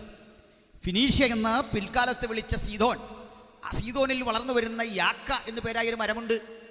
ആ മരത്തിൻ്റെ ശിഖരങ്ങൾ കൃത്യം ഒരു ഭാഗത്ത് വരുമ്പോൾ 2 ഭാഗത്തേക്ക് നീവരെ വേർപിരിയും. ഇത്തരം മരം മുറിച്ചെടുത്ത് അതേപടി കൊണ്ടുവന്ന് വെക്കുന്നതായിരുന്നു ആരംഭകാല കുരിശ്. ഇനിയും ഈ ക്രൂശുമരണം ക്രിസ്തുവിന് 321 കൊല്ലം മുമ്പ് നടന്നതിന് തെളിവുണ്ട്. ഫിനീഷ്യരായിരുന്നു അത് തുടങ്ങി വെച്ചത്. പുരാതന കാർത്തേജിൽ ക്രൂശ് മരണം നമ്മൾ കണ്ടിട്ടുണ്ട്. പിന്നീട് ഇങ്ങോട്ട് ചരിത്രം പഠിച്ചാൽ പേർഷ്യക്കാർ ക്രൂശിച്ചിട്ടുണ്ട് ആളുകളെ. പിന്നീട് വായിച്ചാൽ അലക്സാണ്ടർ ദ ഗ്രേറ്റ് ഗ്രീക്ക് സാമ്രാജ്യത്തിലും ക്രൂശീകരണം നടത്തിയിട്ടുണ്ട്. പക്ഷെ ക്രൂശ് മരണം സർവ്വസാധാരണമാക്കിയത് ഇവരാരുമല്ല, അത് റോമക്കാരാണ്. അതുകൊണ്ട് തന്നെ ഇത് റോമൻ ശിക്ഷാവിധിയാണ് എന്നത് നിസ്സംശയം തറപ്പിച്ചു പറയാം. ഇത് യഹൂദ ശിക്ഷണ രീതിയല്ല. പഴയ നിയമം ആദിയോടന്തം പഠിച്ചാൽ ക്രൂശിച്ചു കൊല്ലാൻ ഒരു വാക്യമില്ല. ഒരുവനെയും ക്രൂശിച്ചു കൊന്നതിന് ചരിത്രവുമില്ല. പഴയ നിയമത്തിൽ ഒരു മനുഷ്യനെയും ക്രൂശിച്ചു കൊന്നതിന് ചരിത്രമില്ലെന്ന് മാത്രമല്ല, 4 തരം മരണങ്ങളെക്കുറിച്ച് പഴയ നിയമം പറയുന്നു. ഒരു യഹൂദൻ തെറ്റ് ചെയ്താൽ കൊല്ലേണ്ട രീതികൾ 3 വിധമാണ്. 4 വിധം മരണം ഈ ക്രൂശീകരണത്തെ, ഇത്തരം മരണത്തെക്കുറിച്ച് പഴയ നിയമം പറയുന്നു. 1, കല്ലെറിഞ്ഞു കൊല്ലൽ അഥവാ സ്റ്റോണിങ്. 2, തലകറുത്തു മാറ്റൽ അഥവാ ബിഹെഡിങ്. 3, ഒരുവനെ ഞെരുക്കിക്കൊല്ലുക അഥവാ സ്ട്രാംഗ്ലിങ്. 4, തൂക്കിക്കൊല്ലുക അഥവാ ഹാങ്ങിങ്. അതിൽ ചിലത് തൽമൂദുകളിലൊക്കെ പരാമർശിക്കുന്ന യഹൂദ പാരമ്പര്യങ്ങളിൽ ഹമാനയും മറ്റും തൂക്കിക്കൊന്നതായി കാണുന്ന ഹാങ്ങിങ്. എന്നാൽ ക്രൂശിച്ചു കൊന്നതിന് ഒരു വാക്യമില്ല. എന്നാൽ ക്രൂശിക്കപ്പെട്ടവനെക്കുറിച്ച്, ക്രൂശിക്കുന്നവരെക്കുറിച്ചുള്ള അറിവ് അവർക്ക് ധാരാളമായിട്ടുണ്ട്. അതുകൊണ്ട് ഈ ക്രൂശിക്കപ്പെട്ട് മരിക്കുന്നവനെക്കുറിച്ച് അവർ പറഞ്ഞു, മരത്തിൽ തൂങ്ങുന്നവൻ ശപിക്കപ്പെട്ടവൻ, ശാപഗ്രസ്തൻ. അത് വെറുതെ പറഞ്ഞതല്ല. റോമൻ ശിക്ഷണ നടപടിയും അതും ഈ ക്രൂശീകരണം പിൽക്കാലത്ത് കൂട്ടിച്ചേർത്തതാണ്. പക്ഷെ ധാരാളമായി അവർ നടപ്പിലാക്കിയപ്പോൾ അത് റോമക്കാരുടെ തന്നെ ശിക്ഷ എന്ന് സ്ഥിരീകരിച്ചുറപ്പിച്ചു. റോമിൽ ആരെയാണ് ക്രൂശിക്കുന്നത് എന്നുകൂടി പറയാം. നിങ്ങൾ ഉറങ്ങില്ലല്ലോ. റോമിൽ ക്രൂശീകരിക്കുന്നത്, പുരാതന റോമിൽ 3 തരത്തിൽപ്പെട്ട ആളുകളുണ്ടായിരുന്നു. 3 തരം ആളുകൾ. 1, പെട്രീഷ്യൻ എന്നറിയപ്പെടുന്ന അരിസ്റ്റോക്രാറ്റിക് മണ്ഡലത്തിൽപ്പെട്ട ആളുകൾ, ഉന്നത കുലജാതന്മാർ, സമ്പന്നരാണെന്നർത്ഥം. റോമിലെ സെനറ്റേറിയന്മാരും ഗവർണേഴ്സും രാജാവിനെ കൂടി ഉപദേശിക്കാൻ കഴിയും വിധം, രാജാവിനും കടം കൊടുക്കാൻ കഴിയും വിധം പ്രാപ്തിയുള്ള സമ്പന്നരെയാണ് വിളിച്ചത് പെട്രീഷ്യൻ. തൊട്ടു താഴെ ഒരു വിഭാഗമുണ്ട്, പ്ലീബിയൻ. ഈ പ്ലീബിയനുകൾ സമ്പന്നരല്ല, ദരിദ്രരുമല്ല, ഇടത്തരക്കാർ. അവർ പലരും വന്നു പാർക്കുന്നവരാണ്, കച്ചവടം ചെയ്തുമൊക്കെ ഉപജീവനം കഴിക്കുന്നവരാണ്. എന്നാൽ കപ്പലും കച്ചവടവും ഒക്കെ സ്വന്തമുള്ള ഒരു പ്ലീബിയൻ ഒരു നിശ്ചിത തുക ഗവർണർ ജനറൽക്ക് കൊടുത്താൽ അദ്ദേഹത്തിനും കിട്ടും ഉന്നത പൗരത്വമാകുന്ന പെട്രീഷ്യൻഷിപ്പ്. ആ പെട്രീഷ്യൻ്റെ മകനും ഒരു പെട്രീഷ്യനായിരിക്കും. അതും പരമ്പരയായി സിദ്ധിച്ചു കിട്ടുന്നൊരവകാശം. അതിനാ വിചാരണ കോടതിയുടെ മുമ്പിൽ, ശതാധിപന്റെ മുമ്പിൽ പൗലോസ് പറയുക, വിചാരണ കഴിയാത്തവനും റോമാ പൗരനുമായ ഒരുവനെ ഇങ്ങനെ തല്ലുന്നത് വിഹിതമോ എന്ന് ചോദിച്ചപ്പോൾ സഹസ്രാധിപന്റെ അരികിൽ വാർത്തയെത്തി. സഹസ്രാധിപൻ ചോദിക്കുക, 1000 പേരുടെ അധിപതി ചോദിക്കുക, നീ റോമാ പൗരനോ? മറുപടി അതെ എന്ന വാക്കിന്റെ മുമ്പിൽ 1000 പേരുടെ അധിപതി പറയുക, ഞാൻ അത് വലിയ വില കൊടുത്തു വാങ്ങി. പൗലോസിന്റെ മറുപടി കേൾക്കണം, ഞാനോ അങ്ങനെ തന്നെ ജനിച്ചിരിക്കുന്നു. ആളിൻ്റെ ആദ്യത്വം മനസ്സിലായോ? ഇതാ പെട്രീഷ്യൻ, ബാക്കിയൊക്കെ പ്ലീബിയൻ. ഇനി മൂന്നാമതൊരു കുട്ടനുണ്ട്, ഡൂലോസ് എന്ന് ബഹുവചനം, ഡൂലോയ് എന്ന് ബഹുവചനം, ഡൂലോസ് ഏകവചനം. അർത്ഥം അടിമ എന്നാണ്. നമ്മുടെ എല്ലാ ഹൈസ്കൂളുകൾക്കൊക്കെ അർത്ഥവത്തായ പേരിട്ടിട്ടുണ്ട്, ഡൂലോസ് എന്നല്ലേ. എല്ലാം കൊണ്ടും അർത്ഥവത്തായ ഒരു പ്രയോഗമാണ്. നമ്മൾ ഈ ബൈബിളിലെ പല പദങ്ങളും ഏതർത്ഥത്തിലാണ് ഉപയോഗിക്കുക ശ്രദ്ധിക്കണം. ഞാനിവിടെ തിന്നപ്പോൾ കണ്ടു ബെഥേസ്ത മിനിസ്ട്രി എന്നൊരു പ്രയോഗം. ഞാൻ പറഞ്ഞത് തെറ്റല്ലേ? കാരണം ബെഥേസ്തെ ചെയ്തു വന്ന മിനിസ്ട്രിക്ക് എതിരെ കർത്താവ് പറഞ്ഞു പോകാൻ പറഞ്ഞു, അവിടെ നിറഞ്ഞു. മനസ്സിലാവുന്നല്ലോ. ബെഥേസ്തെ പിന്തുണയ്ക്കല്ലല്ലോ കുളത്തിലൊരുത്തിനടുത്ത് ചാടണം, അതാ ബെഥേസ്ത മിനിസ്ട്രി. കർത്താവ് പറഞ്ഞു 38 ആണ്ടായില്ലേ ഈ മിനിസ്ട്രി തുടങ്ങിയിട്ട്, നിനക്ക് വിടുതലില്ലല്ലോ, അതുകൊണ്ട് ഇങ്ങോട്ട് വാ. ബൈബിളിലൊരു സ്ഥലം കണ്ടാൽ ഉടനെ മിനിസ്ട്രിക്ക് പേരിടാൻ വരട്ടെ, കോണ്ടസ്റ്റ് പരിശോധിക്കണം അതിൻ്റെ പശ്ചാത്തലം. ആ പശ്ചാത്തലം പരിശോധിക്കാത്തവരെ കുറിച്ചൊക്കെ നമ്മൾ പശ്ചാത്തപിക്കുകയല്ലാതെ വേറെ വഴിയില്ല, പോട്ടെ. അപ്പോൾ ഏതായാലും പെട്രീഷ്യനെ മനസ്സിലായി, പ്ലീബിയനെ മനസ്സിലായി, ഡൂലോസ് അടിമകൾ. 100 അടിമ ഒരു പെട്രീഷ്യന് സ്വന്തമുണ്ട് എന്ന് പറയുന്നത് അക്കാലത്തെ മാന്യതയുടെ പ്രതീകമായിരുന്നു. വീട്ടിൽ ജനിച്ച ദാസനും എനിക്കുണ്ടായിരുന്നു എന്ന് പറയുന്നത് ആഢ്യത്വത്തിൻ്റെ ലക്ഷണമായിരുന്നു. അങ്ങനെ റോമിൽ അടിമച്ചന്തകളുണ്ടായി, വിൽക്കാനും വാങ്ങാനും. 1 വേ പോലെയായിരുന്നു സംവിധാനം. കയറുന്ന വഴിക്ക് ഇറങ്ങാൻ പാടില്ല, ഇറങ്ങുന്ന വഴിക്ക് കയറാനും പാടില്ലാത്ത വിധം അടിമകളുടെ തിക്കും തിരക്കും. അടിമച്ചന്തകളിൽ നടക്കുന്ന ആ പ്രയോഗത്തിൽ നിന്നാണ് വീണ്ടെടുപ്പെന്ന പദം തന്നെ ഉണ്ടാകുന്നത്. അഗരാസോ, അഗരാസോ, അകത്തേക്ക് കൊണ്ടുവരിക, പുറത്തേക്ക് പോവുക. ഇതൊക്കെ നടന്നിരുന്നു ഈ റോമിലെ അടിമച്ചന്തയിൽ. അപ്പോൾ 100 അടിമയുണ്ട്, 500 അടിമയുണ്ടെന്ന് പറയുന്ന യജമാനൻ്റെ ആദ്യത്തെ ആ സന്തോഷവും താല്പര്യമൊക്കെ അല്പം കഴിഞ്ഞപ്പോൾ അങ്ങ് മാറി. കാരണം ഇവറ്റകൾക്ക് തീറ്റ കൊടുത്തും മുതലാകുന്നില്ല. ബൈബിൾ കോളേജിലല്ല ഞാൻ പറഞ്ഞു കേട്ടോ, ഡൂലോസിൻ്റെ കാര്യമാണ്. അവർക്ക് തീറ്റ കൊടുത്തും മുതലാകുന്നില്ല. തന്നല്ല, അവർക്ക് പണി കൊടുക്കാനില്ല. അപ്പം പ്രായമായി വരുന്ന ആളുകളെ എങ്ങനെ പരിഗണിക്കണമെന്നും അറിയില്ല. അവർക്ക് ജോലി കൊടുക്കാനില്ല, ഭക്ഷണം കൊടുക്കാൻ കഴിയുന്നില്ല. അങ്ങനെ വന്നപ്പോൾ ഈ അടിമകളുടെ വില കുറഞ്ഞ് അവസാനം 100ഉം 1000ഉം നാണയത്തിനൊക്കെ വിലപേശി വാങ്ങിക്കൊണ്ടിരുന്ന അടിമകൾക്ക് യേശുവിൻ്റെ കാലം എത്തുമ്പോൾ ഏതാണ്ട് 30 വെള്ളി നാണയം വരെ എത്തി. കൂടിയ വിലയാണ്, കുറഞ്ഞ വിലയല്ല, കൂടിയ വിലയാണ്. അപ്പുറത്ത് വിലയില്ല. അത് വന്ന് അടിമകൾക്കിടയിൽ ഒരരാജകത്വം വർദ്ധിച്ചു. തങ്ങളുടെ സഹോദരങ്ങളെ, അപ്പനമ്മമാരെ ഭക്ഷണം കൊടുക്കാതെ കൊല്ലുന്ന, തടവറകളിൽ കൊണ്ട് കളയുന്ന, ദ്വീപുകളിൽ ഏകാന്ത ദുരിതത്തിലും കൊണ്ടെറിയുന്ന പെട്ടീഷന്മാരുടെ ചെയ്തികൾക്കെതിരെ ഒരു ക്രിമിനൽ വൽക്കരണം ശക്തിപ്പെട്ടിട്ട് എണ്ണം വരിക അടിമകൾ തരം കിട്ടുമ്പോഴൊക്കെ യജമാനന്മാരെ ആക്രമിക്കാൻ തുടങ്ങി. അവരുടെ കോളനികളിലേക്ക് വന്നുവിടുന്ന യജമാനന്മാരെ, പെട്ടീഷന്മാരെ നിഷ്കരുണം അവർ ആക്രമിക്കാൻ തുടങ്ങിയെന്ന് മാത്രമല്ല, ഒരു ഘട്ടം കഴിഞ്ഞപ്പോൾ യജമാന സ്ത്രീകളെ ആക്രമിച്ചു, യജമാനൻ്റെ പെൺകുട്ടികളെ ആക്രമിച്ചു, ശരീര പീഡകളേൽപ്പിച്ചു വിട്ടു, അവരോട് മോശമായി പെരുമാറി. വഷളത്വത്തിൻ്റെ പ്രതീകങ്ങളായി അവർ മാറിയപ്പോൾ ഇതൊന്ന് അമർച്ച ചെയ്യാൻ എന്താണ് വഴിയെന്ന് റോമൻ ഭരണകൂടം ചിന്തിച്ചപ്പോൾ പ്രാകൃതമായ ആ കുരിശു ശിക്ഷ അവർക്ക് വിധിച്ചതാണ്. വചനം പറയുന്നു, അവനെ അധർമ്മികളുടെ കൂട്ടത്തിൽ എണ്ണി. അധർമ്മം ചെയ്തവർക്കൊപ്പം യേശുവിനെ എണ്ണി ക്രൂശിക്കാൻ അന്നത്തെ ഭരണകൂടം നിശ്ചയിച്ചുറപ്പിച്ചപ്പോൾ അധർമ്മത്തിൻ്റെ കാഠിന്യം ദൈവമക്കളൊന്ന് മനസ്സിലാക്കിക്കൊള്ളണം. അതിൻ്റെ അർത്ഥവും സാഹചര്യവും ഒന്ന് മനസ്സിലാക്കിക്കൊള്ളണം. ഒടുവിൽ അടിമകളെ ക്രൂശിക്കുന്ന ആ സ്ഥിരമേർപ്പാട്, ആ ക്രൂശീകരണ രീതി കൂടി എന്ന് പറയാം. പെരുവഴിയോരത്താകണം ക്രൂശിക്കുന്നത്. കടന്നു പോകുന്നവർക്കൊക്കെ അത് കാണാൻ സാധിക്കണം. ഈ ക്രൂശിക്കുന്നവൻ്റെ ശരീരം നിശ്ചിത സമയത്തെ ശിക്ഷണ നടപടി കഴിഞ്ഞ ആൾ മരിച്ചു എന്ന് ഉറപ്പായി കഴിഞ്ഞാൽ ഒരു വിധത്തിലും നിലത്തിറക്കി കിടത്താൻ പാടില്ല. കാരണം ഭൂമി റോമക്കാർക്കൊരു ദേവനാണ്. അറ്റ്ലസ് എന്നാണ് ആ ദേവൻ്റെ പേര്. നമ്മുടെ നാട്ടിൽ ജൂവലറിയുടെ പേരാണ്, പൊട്ടിപ്പോയെന്ന് കേൾക്കുന്നു. അപ്പോൾ അറ്റ്ലസ് ദേവനെ അപമാനിക്കുന്നതിന് തുല്യമാണ് ഈ ഭൂമി കൊണ്ടവനെ വെക്കുക, കുഴിയെടുത്ത് അടക്കാൻ പാടില്ല. ക്രൂശിൽ മരിച്ചവന്റെ ശരീരം വെള്ളത്തിലൊഴുക്കി കളയാൻ പാടില്ല. കാരണം നദി അവർക്ക് ജലദേവതയാണ്, ജലദേവതയെ ആക്ഷേപിച്ചുകൂടാ. ക്രൂശിക്കപ്പെട്ടവന്റെ ശരീരം അഗ്നിക്കേൽപ്പിച്ചു കൊടുക്കരുത്. അഗ്നി റോമക്കാർക്കു ദേവനാണ്, ആ ദേവനെ അശുദ്ധമാക്കിക്കൂടാ. അധർമ്മിയുടെ ശരീരം അവിടെ തന്നെ കിടക്കണം. അത് ആകാശത്തിലെ പറവകൾക്ക് അവകാശപ്പെട്ടതാണ്. കാക്കയും കഴുകനും ആകാശത്തിലെ പറവകൾ വന്നവയെ കൊത്തിപ്പറിക്കണം. ദുർഗന്ധപൂരിതമായ ആ ശരീരത്തിന് ചുറ്റും ഈച്ചകൾ വട്ടമിട്ട് പറക്കും. ഇരുന്നു വീഴുന്ന മാംസക്കഷണങ്ങൾ കടിച്ചു പറിക്കാൻ നായ്ക്കളും നരികളും ഓരികിട്ടു ചുറ്റും കൂടും. എത്ര ഭീകരത നിറഞ്ഞൊരു കാഴ്ച!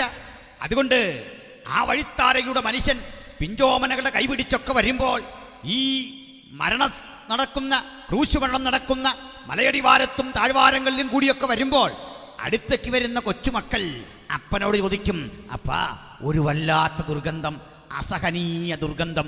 അപ്പൻ ഈ കുഞ്ഞിൻ്റെ കണ്ണു തുറന്നിട്ട് അവനെ കയ്യിലെടുത്തിട്ട് പറയും, കുഞ്ഞെ ആ കാണുന്ന ക്രൂശിലേക്ക് നോക്ക്, കാക്കകൾ വട്ടമിട്ട് പറക്കുന്ന കണ്ടോ, നായ്ക്കളും നരിയും ഓടി നടക്കുന്ന കണ്ടോ, അവിടെ ഒരു ബോർഡ് വായിച്ചാട്ടെ, ആ പ്രവൃത്തി ചെയ്തവൻ്റെ വല്ലാത്ത പാപം അവിടെ എഴുതി വെച്ചിട്ടുണ്ട്. ഇവൻ മോഷ്ടാവാണ്, ഇവൻ അസഭ്യം പറഞ്ഞു, ഇവൻ യജമാന സ്ത്രീക്ക് നേരെ കയർത്തു, യജമാനൻ്റെ കുഞ്ഞിനെ കഴുത്ത് ഞെരിച്ചു കൊന്നു. അതുകൊണ്ട് നീ ശ്വസിക്കുന്ന ദുർഗന്ധം കൊലപാതകത്തിൻ്റെ ദുർഗന്ധം, പാപത്തിൻ്റെ ദുർഗന്ധം, നീ ശ്വസിക്കുന്ന ദുർഗന്ധം ദുഷ്ചിന്തയുടെ ദുർഗന്ധമാണ്.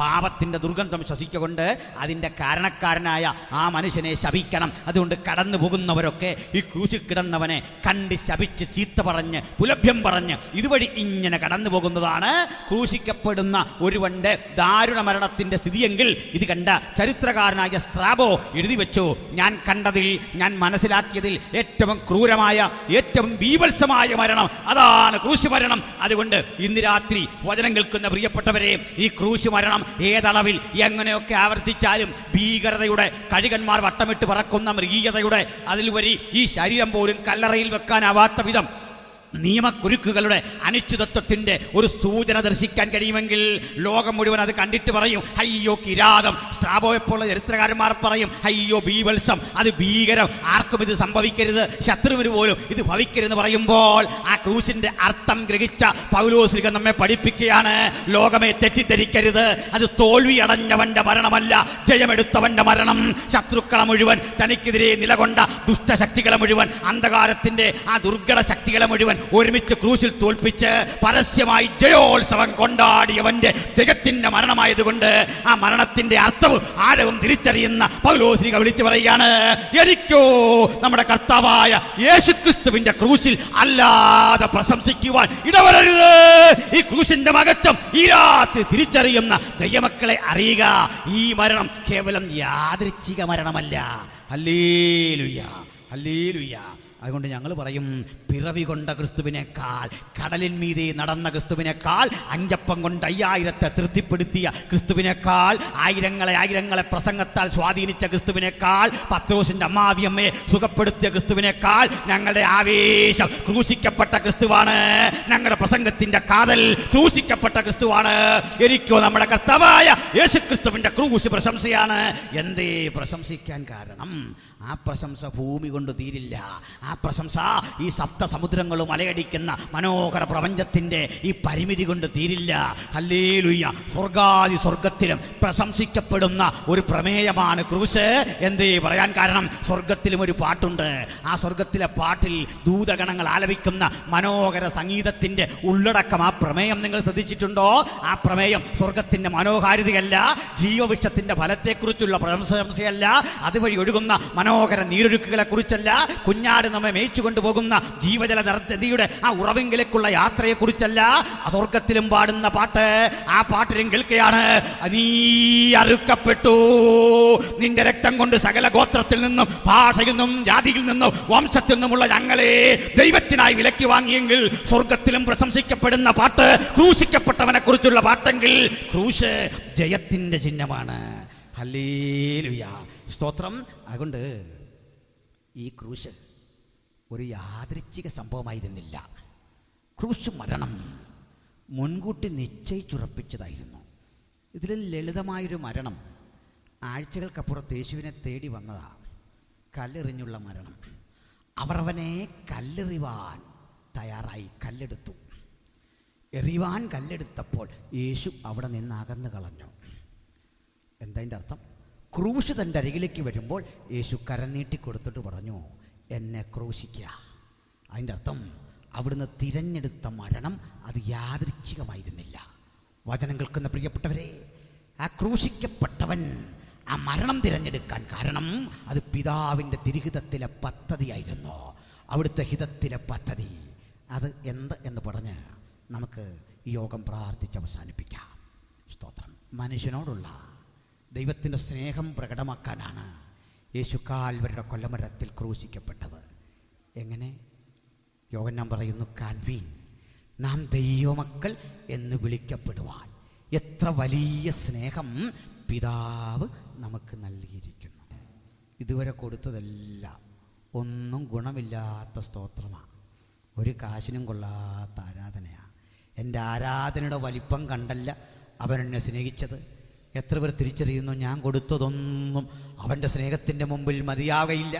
പര്യാപ്തമാകാത്ത 100 നന്മകൾക്ക് തത്തുല്യമായി ഒന്നും കൊടുക്കാൻ എനിക്ക് സാധിച്ചില്ലെങ്കിലും ഒരിക്കലും എന്നെ പഴിക്കാത്തവൻ, ഒരിക്കലും എന്നെ നിന്ദിക്കാത്തവൻ, എൻ്റെ കുറവ് പറഞ്ഞ് എന്നെ ഒറ്റപ്പെടുത്താത്തവൻ, കാൺമീ, നാം ദൈവമക്കളെന്ന് വിളിക്കപ്പെടുവാൻ എത്ര വലിയ സ്നേഹം പിതാവ് നമുക്ക് നൽകി. ആ സ്നേഹത്തിൻ്റെ തീവ്രഭാവം അതാണ് കാൽവറിയിൽ ദ്യോതിക്കുന്നത്. ആ കാൽവരിയുടെ കൊലക്കളത്തിൽ നമുക്കായി ഒരുക്കിത്തന്ന പുണ്യാക രക്തത്തിൽ നമുക്ക് അതിക്രമങ്ങളുടെ മോചനം എന്ന വീണ്ടെടുപ്പുണ്ട്. അടുത്ത മകലെയും ഈ വചനം ശ്രദ്ധിക്കുന്ന പ്രിയപ്പെട്ടവരെ, അവൻ കാൽവലൊഴുക്കിയ പുണ്യാക രക്തം മുഴുവൻ മനുഷ്യരാശിയുടെയും പാപത്തിൻ്റെ പ്രായശ്ചിത്തമെങ്കിൽ മനുഷ്യരെ ദൈവത്തിങ്കലേക്ക് അടുപ്പിക്കാൻ, ദൈവപുത്രനെ ക്രൂശിൽ തകർത്ത് കളവാൻ പിതാവിന് തോന്നിയ ഇഷ്ടം മനുഷ്യനെ ദൈവത്തോടടുപ്പിക്കുവാൻ കാരണമായി തീർന്നെങ്കിൽ അവൻ്റെ ക്രൂശ് ഭരണത്തിൽ ആര് വിശ്വസിക്കും? അവർക്ക് പാപമോചനമുണ്ട്, അവർക്ക് രോഗശാന്തിയുണ്ട്, അവർക്ക് യേശുവിനോട് ചേർന്നുള്ള നിതാന്തമായ നിത്യതയുടെ കവാടങ്ങൾ തുറന്നു കിടപ്പുണ്ട്. ആ മനോഹര വഴി കരഗതമാക്കാൻ കഴിയാത്ത ഒരാളെങ്കിലും ഇന്ന് രാത്രി വചനം കേൾക്കുന്നെങ്കിൽ യേശുവിൻ്റെ പാതാരബിന്ദങ്ങൾ അടുത്ത് വരിക. അവൻ ദൈവത്തെയും മനുഷ്യനെയും തമ്മിൽ ഒന്നിപ്പിക്കുന്നു. പ്രാർത്ഥിക്കുമ്പോൾ ഒന്നുകൂടി ദൈവമക്കൾ അറിയണം. ഇതാ നിർത്തുന്നു. ദൈവത്തിനും എനിക്കും തമ്മിലുള്ള ഒരു പ്രശ്നം പറയാം. പ്രാർത്ഥിക്കുന്ന നിങ്ങൾക്കും ദൈവത്തിനും തമ്മിലുള്ള ഒരു വിടവ് ഞാൻ ബോധ്യപ്പെടുത്താം. ദൈവം സർവശക്തനാണ്, ഞാൻ അങ്ങേയറ്റം ദുർബലനാണ്. ദൈവ സർവജ്ഞാനിയാണ്, ഞാൻ അപാകതകളുള്ളവനാണ്. ഞാൻ കുറവുകളുടെ സങ്കലനമാണ്, അവൻ പൂർണ്ണതയുടെ തികവാണ്. ഒരിക്കലും ഞങ്ങൾ തമ്മിൽ യോജിക്കില്ല. ദൈവവും ഞാനും തമ്മിലുള്ള ബന്ധം, മനുഷ്യനും തമ്മിലുള്ള ബന്ധം ഒരു കാന്തത്തിൻ്റെ 2 അഗ്രങ്ങളിൽ പിടിപ്പിച്ച ഇരുമ്പ് ദണ്ടുകൾ പോലെയാണ്. അവയുടെ അഗ്രം ഒന്ന് കൂട്ടി വിളക്കാൻ നോക്കിക്ക് മുട്ടൂല, അത് വികർഷിച്ച് വികർഷിച്ച് വികർഷിച്ചു പോകും.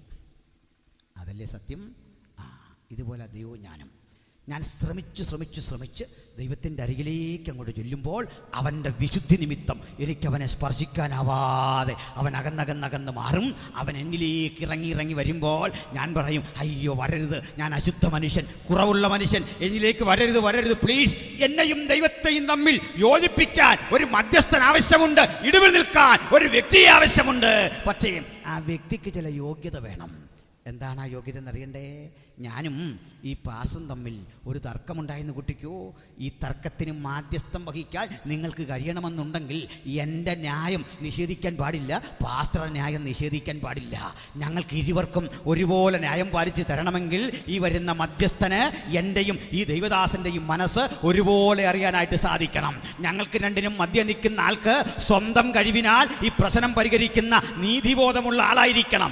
ദൈവത്തിനും മനുഷ്യർക്കും മധ്യേ മധ്യസ്ഥനായി വരുന്നവനാരോ അവൻ ദൈവത്തിന്റെ മനസ്സറിഞ്ഞിരിക്കണം, എൻ്റെ ദൗർബല്യം അറിഞ്ഞിരിക്കണം, ദൈവത്തിന്റെ ശക്തി അറിഞ്ഞിരിക്കണം, എൻ്റെ കുറവറിഞ്ഞിരിക്കണം. നിതാന്ത നിത്യതയുടെ ഉടമയായ ദൈവ ജീവിതത്തിന്റെ ആകത്തുകയറിയിരിക്കണം, മനുഷ്യ ജീവിതത്തിന്റെ പരിമിതി അറിഞ്ഞിരിക്കണം.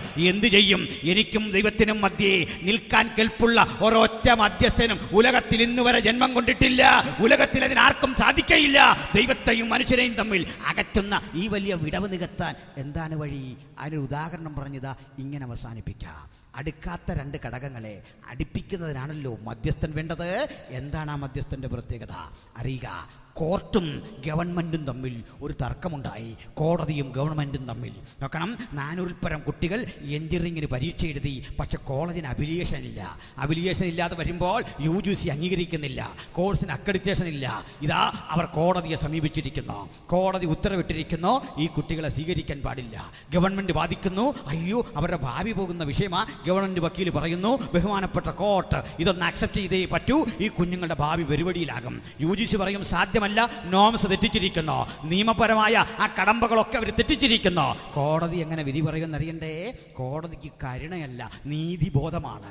കോടതിക്ക് കാരുണ്യമല്ല, കാർക്കശ്യ ബുദ്ധിയാണ്. അതിനാ മുഖം മൂടി മറച്ചു കെട്ടിയിരിക്കുന്ന ഒരു ശില്പം, കയ്യിലൊരു തുലാസം പിടിച്ചിരിക്കുന്നത്, തൊട്ടു മുമ്പിൽ നിൽക്കുന്ന ആൾ ആരെന്നറിയാതെ വിധി പുറപ്പെടുവിക്കുന്ന നീതിപീഠം പറയും, ഈ 400 കുട്ടികളും അവരുടെ ഭാവിയല്ല ഇവിടെ വിഷയം, മറിച്ച് ഇതിനകത്തൊരു നീതിബോധം. അവർ നിയമം ലംഘിച്ചിരിക്കുന്നു, നിയമം ലംഘിക്കുന്ന കണ്ടുപിടിക്കുന്ന ആ കോടതിയുടെ പേരാ ദൈവം. അവൻ എൻ്റെ ജീവിതത്തിലേക്ക് നോക്കിയാൽ കുറ്റമല്ലാതെ ഒന്നും കണ്ടുപിടിക്കാൻ സാധിക്കയില്ല. ഞാൻ ഇന്ന് ചെയ്തതും നിങ്ങൾ ഇന്ന് ചെയ്തതുമൊക്കെ അപരാധങ്ങളാണ്, കുറ്റങ്ങളാണെങ്കിൽ ഈ കുറ്റം എൻ്റെ ജീവിതത്തിലേക്ക് ഇങ്ങനെ ഒന്നിച്ചിരിക്കെ നീതിബോധമുള്ള ആ കോടതി എനിക്ക് ശിക്ഷ വിധിക്കുമ്പോൾ, ഗവൺമെൻറ്റും കോടതിയും 2 വ്യത്യസ്ത ധ്രുവങ്ങളിൽ നിൽക്കുമ്പോൾ, ഇതൊന്ന് പറഞ്ഞ് ഈ 2 കൂട്ടരെയും തമ്മിൽ യോജിപ്പിക്കാൻ ആരെങ്കിലും ഉണ്ടോ? ഉണ്ട്. അതിന് നമ്മുടെ രാജ്യം ചെയ്തു വെച്ചിരിക്കുന്ന സിസ്റ്റമുണ്ട്. അമിക്കസ് ക്യൂറി എന്നാണ് പറയുക. എന്താ? അമിക്കബിൾ സെറ്റിൽമെൻറ്റ് നടത്തുക. കോർട്ടിനും ഗവൺമെൻറ്റിനും ഇടയിൽ നിൽക്കുന്ന ആള് അത് മറ്റൊരു ന്യായാധിപതി തന്നെ ആയിരിക്കും. അനേക കേസുകളിൽ വിധി പറഞ്ഞു ശീലമുള്ള ഒരു തത്തുല്യ കോടതിയെ നിയമിക്കുക. ഗവൺമെൻറ്റിൻ്റെ അകപ്പെട്ടിരിക്കുന്ന വിഷമവൃത്തം അദ്ദേഹത്തിനറിയാം, കോടതിയുടെ നീതിബോധം അദ്ദേഹത്തിനറിയാം. 2 ഒരുപോലെ അറിയാവുന്നവൻ കോടതിയെ ബോധ്യപ്പെടുത്തും, ബഹുമാനപ്പെട്ട കോടതി ഒരു കരുണ കാട്ടിയേ പറ്റൂ, ഒപ്പം കോടതിയുടെ നീതിബോധം സൂക്ഷിക്കാൻ ഞാനൊരു വഴി പറയാം. എന്താണ് വഴി? ഭരണകൂടത്തിൽ പറയും, ഇവരെ കൂടി ഒരു മുൻകാല പ്രാബല്യമുള്ള ഒരു നിയമമുണ്ടാക്കിക്കൊണ്ട് നിയമപരിരക്ഷയിലൂടെ അകത്ത് കടത്തുക. ആ നിയമപരീക്ഷയ്ക്ക് അകത്തുകൂടി അവർ വരുമ്പോൾ അവരും അംഗീകരിക്കപ്പെട്ടവരാകും. ഇതുപോലെ ദൈവത്തിനും മനുഷ്യർക്കുമിടയിൽ തർക്കമുണ്ടാകുമ്പോൾ മധ്യസ്ഥനായി ഇറങ്ങി വന്ന ഒരു അമിക്കസ് ക്യൂറിയുടെ പേരാണ് കർത്താവ്. ദൈവം ഒരുവനല്ലോ, ദൈവത്തിനും മനുഷ്യർക്കും മധ്യസ്ഥൻ ഒരുവൻ. അവന് ദൈവത്തിന്റെ നീതിബോധം അറിയാ, എന്റെ പരിമിതി അറിയാ. നാം പൊടിയെന്നവൻ ഓർക്കുന്നു, അവൻ എന്റെ പ്രകൃതി അറിയുന്നു, അവൻ എന്റെ കുറവുകൾ അറിയുന്നു. അവൻ കുറവുകൾ അറിഞ്ഞിട്ട് ഒരു പുതുനിയമം ചമച്ചിട്ട് ആ നിയമത്തിന്റെ പരിരക്ഷ എനിക്ക് നൽകിയിട്ട് പറഞ്ഞു, ഞാൻ തന്നെ വഴിയും സത്യവും ജീവനുമാകുന്നു, ഞാൻ മുഖാന്തരമല്ലാതെ ആരും പിതാവിന്റെ അടുക്കലെത്തുന്നില്ല. സകല മനുഷ്യരാശിയെയും ദൈവത്തെങ്കിലേക്ക് നയിക്കാൻ അവൻ എന്റെയും നിങ്ങളുടെ ഈ ശിക്ഷ ഈ ക്രൂശ് മരത്തിൽ ആവാഹിച്ചപ്പോൾ അവന്റെ മരണത്തിൽ അവൻ സമ്പന്നന്മാരുടെ കൂടെ, എത്തരത്തിലുള്ള സമ്പന്നത! ഉലകത്തിലെ മുഴുവൻ മനുഷ്യരെയും വീണ്ടെടുപ്പിന്റെ വില കൊടുത്തു വാങ്ങാൻ കഴിയുന്ന ആ പുണ്യാക രക്ത മുഖാന്തരം അവൻ സമ്പന്നനായെങ്കിൽ, ഈ രാത്രി വചനം കേൾക്കുന്നവരെ, അവന്റെ രക്തത്തിൽ നമുക്ക് അതിക്രമങ്ങളുടെ മോചനം എന്ന വീണ്ടെടുപ്പുണ്ട്. ആ വീണ്ടെടുപ്പ് കരഗതമാക്കാൻ കഴിയാത്ത ഒരാളെങ്കിലും ഈ രാത്രി സന്ദേശം കേൾക്കുന്നെങ്കിൽ യേശുവിലേക്ക് വരിക. ആ പാപരഹിത ജീവിതത്തിൻ്റെ ഉദാത്ത ജീവിത മാതൃകയെ പിന്തുടരുക. കണ്ണുകളടയ്ക്കുക, പ്രാർത്ഥനയ്ക്ക് ഒരുമ്പെടുക. എല്ലാ ഹൃദയങ്ങളും ഏകാഗ്രമാക്കുക. ദൂരത്തും ചാരത്തും ഇരിക്കുന്നവരെ, ഈ ക്രൂശിൻ്റെ മഹത്വം നമ്മുടെ വീണ്ടെടുപ്പാകട്ടെ, നമ്മുടെ വിടുതലാകട്ടെ.